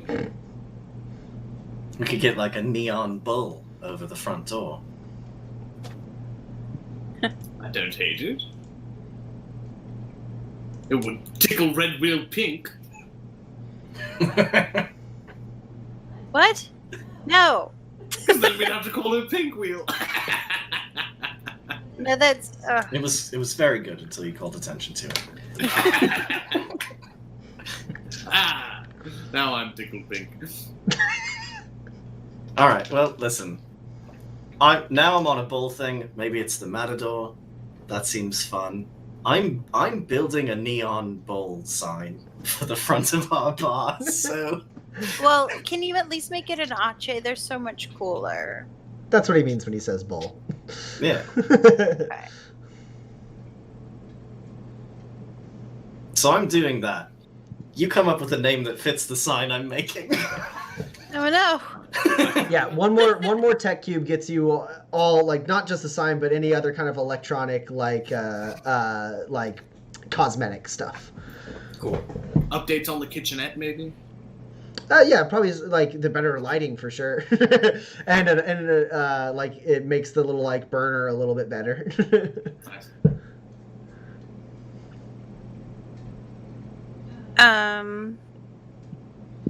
Yeah. Okay. Cool. Oh, you know what we should call it? I know you're making the bowl already, but we should call it Umbras. Okay. I can see the sign. I've got this. So I finish the Ache, and then the Ache is like reared up, afraid, and then I make a jackalope that's like coming. It's beautiful. Well, also now we have like a mascot, so we can you can win a ride on Umbra or something. And then, like... March Umbra down into the bar. We can sell shirts. We can sell hats. People we can sell take mugs. Photos Photos you know? with a picture of Umbra. Yeah. All right, going once, going twice. Sold. Umbras is the name of the bar. Great. All right. I think that's everything we need to open, right? Yeah, that I mean, you don't have any Oh. food and you don't have any mixers, but if you want to We should. if you want to do a run for that, it's just like to get you good in stock for the month. It's gonna be like 5 spurs. Okay, we need 5 more spurs out of the safe. Okay. I open it up. Yeah. And now we have 11 spurs in the safe. Spare Okay. bartender, we need to make 4 more spurs. Well, it's a good thing we're open. I say as I spend a machinery cube and get the club soda like spritzer tap thing. The to have it be like compressed, it's gonna be a machinery and a tech cube, and then you have like a good like modern quality like soda gun. Great. So we've got 3 machinery cubes left and 7 tech cubes left. Is there anywhere in this bar that a secret room is easily added? Because we're trying to start a revolution out of it, so we need a hidden place. Oh, to can we leave. just make the place where we sleep a hidden door? We could, but I feel like people will notice when we go in back and don't come out until the morning. Not if There's we close also no up. guarantee that people don't know that that's where Finnegan stayed. So you're adjacent to like other like things, Mhm. right? So like if you're gonna try and like slam through the wall, there's no guarantee that you're not gonna like show up in someone's like living room. Right, so what you're saying is we have to go down. Okay, so you want to make like an okay. So if you want to like build like a hatch into the earth below the station, Yeah, it's gonna take more time for sure. Yeah. I don't imagine this is done before we open tomorrow. Probably a few rolls and definitely cubes. So if you want to set the cubes aside to make, you just want like a basically like just a room, right? Or do you want to make like a few rooms or like a large thing that it runs the length of the bar or anything like that? I mean, we're starting with a room where like-minded individuals can meet and discuss the overthrow of the government. Sure. So, yeah, you make it so you find a spot where, like, under one of the barrels of liquor, you can, like, move the barrel to the side and, like, lift up a hatch. You kind of... Can it be like a false barrel and you open the front of the barrel to go in? Well, you'd have to... You only have enough room for the barrels you have, so you'd have to give up a... That's fine. You'd have to give up one of your barrels to do that. No.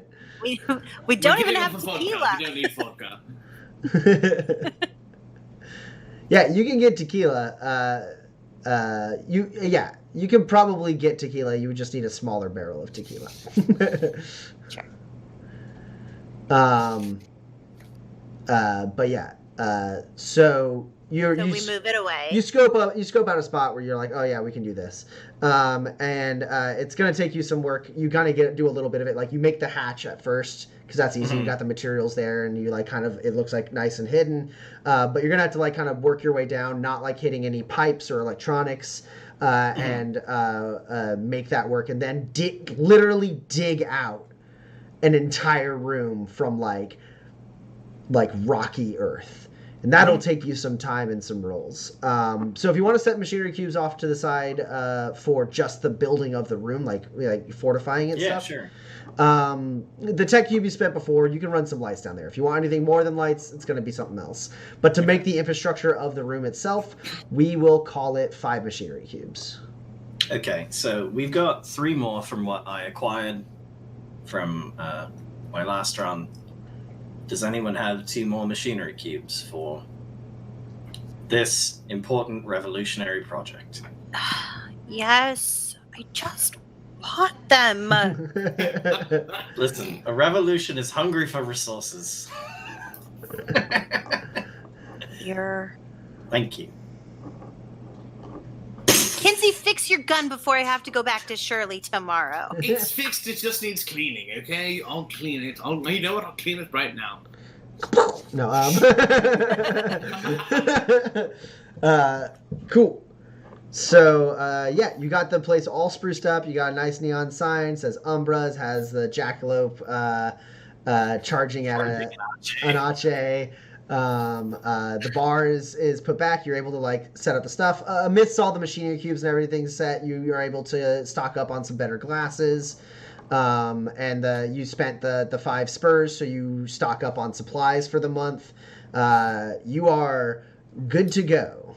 That whole project though does take you like the entire day. Yeah. Great. And you're all pretty tired after that. And some of the machinery cubes of improving the like look and feel of the place went to the apartment, right? Yeah, what do you guys want? You want hammocks, you want beds, you want bunk beds, you want sleeping beds? I want a shelf above the door. So you want like a lofted bed. Yeah, Okay. above the door that I can roll off of and attack anybody who comes in. Pax gets a lofted bed above the door in the apartment. Yeah, I'm building triple-decker bunk beds, and I'm, like, putting the first bed up top, and Pax is like, oh, great, a lofted bed. I'm like, yeah, a lofted bed. Can I move it above the door? Sure. Yeah. Cool. So, with you guys being ready to open, you go to bed after a very hard day's work. And you know that tomorrow is the opening day of Umbras, the new hit bar in the lower levels of Tobias Station. Tobias Station's hottest bar is Umbras. It's got everything. Yeah, and that's where we're gonna end the session tonight. Awesome. Cool. You guys own a bar now, a legitimate bar. I cannot believe that we own a bar. A named legitimate Umbrellas. front for a revolution. Hey. Can I run a trip line on the front door? Like right now? Yeah, right now. And then like I just wanted to attach to a bell in Sure. in the bedroom. Sure, yeah. Put that on the floor, Matt. All right. Where's my phone? So now is where we would take any questions. If any of you in the chat have questions. Let's see here. I don't actually think we got any submitted through the Discord, but I can't remember. This week has been a crazy week. No. Don't have any questions in the Discord, so if any of you have anything in the chat, now would be the time to post it. We'll give you a little bit of time to formulate any questions if you have them. Did anyone get your advanced triggers? Yeah, I had at least a few of mine. A piece of gear was modified or repaired. Yes. Mm-hmm. I think I pushed my luck despite a clear chance to fail when I spent all my grit then went looking for a high-stakes poker game. Yes.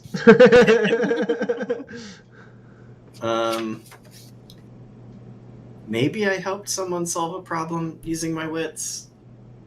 Because, like, my wits built all the stuff in the bar and also built the stuff that paid for all the stuff in the bar. Yeah. I don't think I talked anyone out of conflict with me. No. All right, now both of you just hit all 4 of yours and we level up. Easy peasy. Patience was rewarded when we took the extra time to build that secret room underneath the back room. Well, you haven't built the room yet. You've just set the cubes aside. You gotta work on it for the next few days. We waited 3 days for a bar. Yeah, you waited 3 days for a bar. Also, Pax gave away her auto picker and got it back. Yeah, plenty of patience was rewarded. One could argue a trap was utilized successfully when those people got into a poker game with Roland. Nah, that wasn't a trap. That was just a straight up game of poker. There was the Kirby brother who got shot. It wasn't a trap I had envisioned, but ultimately it turned out to be one when I told them we would bring him in alive. Yeah, you did promise to bring him in alive. I don't think that's a trap. I don't think it was really premeditated, right? Sure. Fair. Well, thanks, Tommy. Now we don't level up. I don't know. Does anyone else have any traps? Traps? No. Okay. That's fine. That's fine. That's fine. You do not hesitate to commit to a dangerous course of action. Oh, the lock.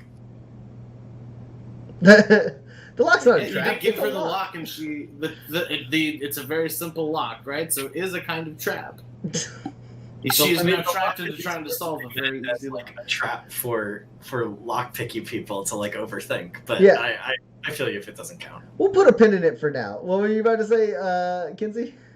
Do not hesitate to commit to a dangerous course of action.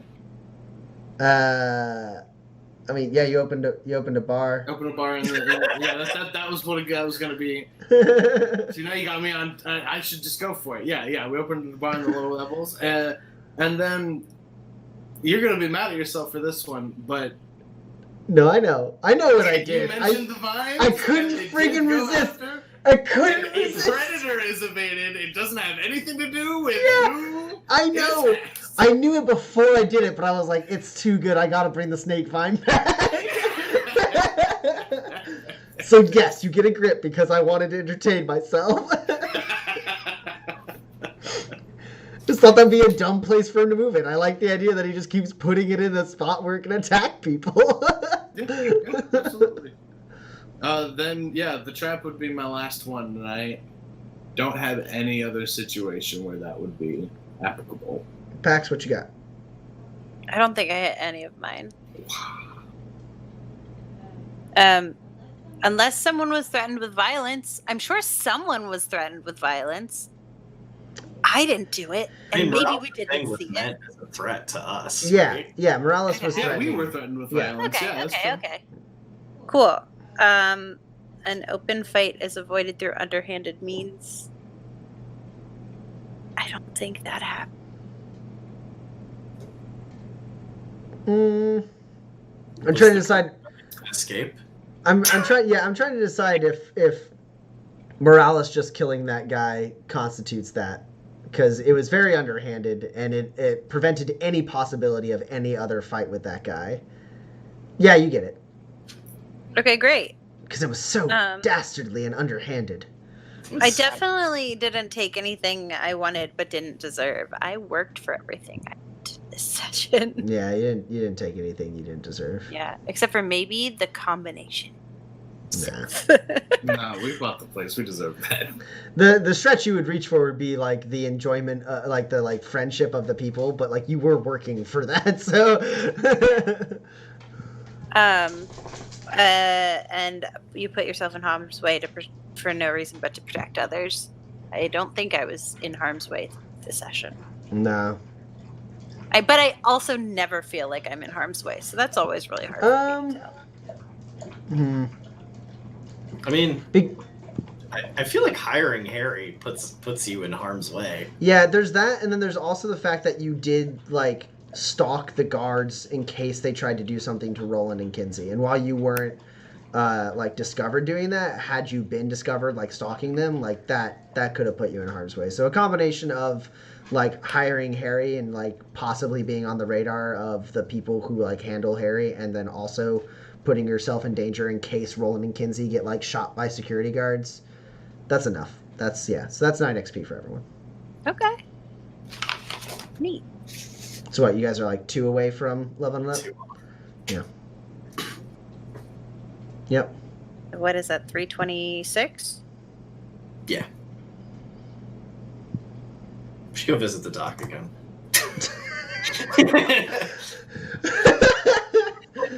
I got a peek behind the screen. There was a point where I think I was even talking to Addie. I was like, yeah, I wonder if Anton Granger becomes an actual reoccurring character, if he's going to be around a whole lot, or if he just kind of fades away.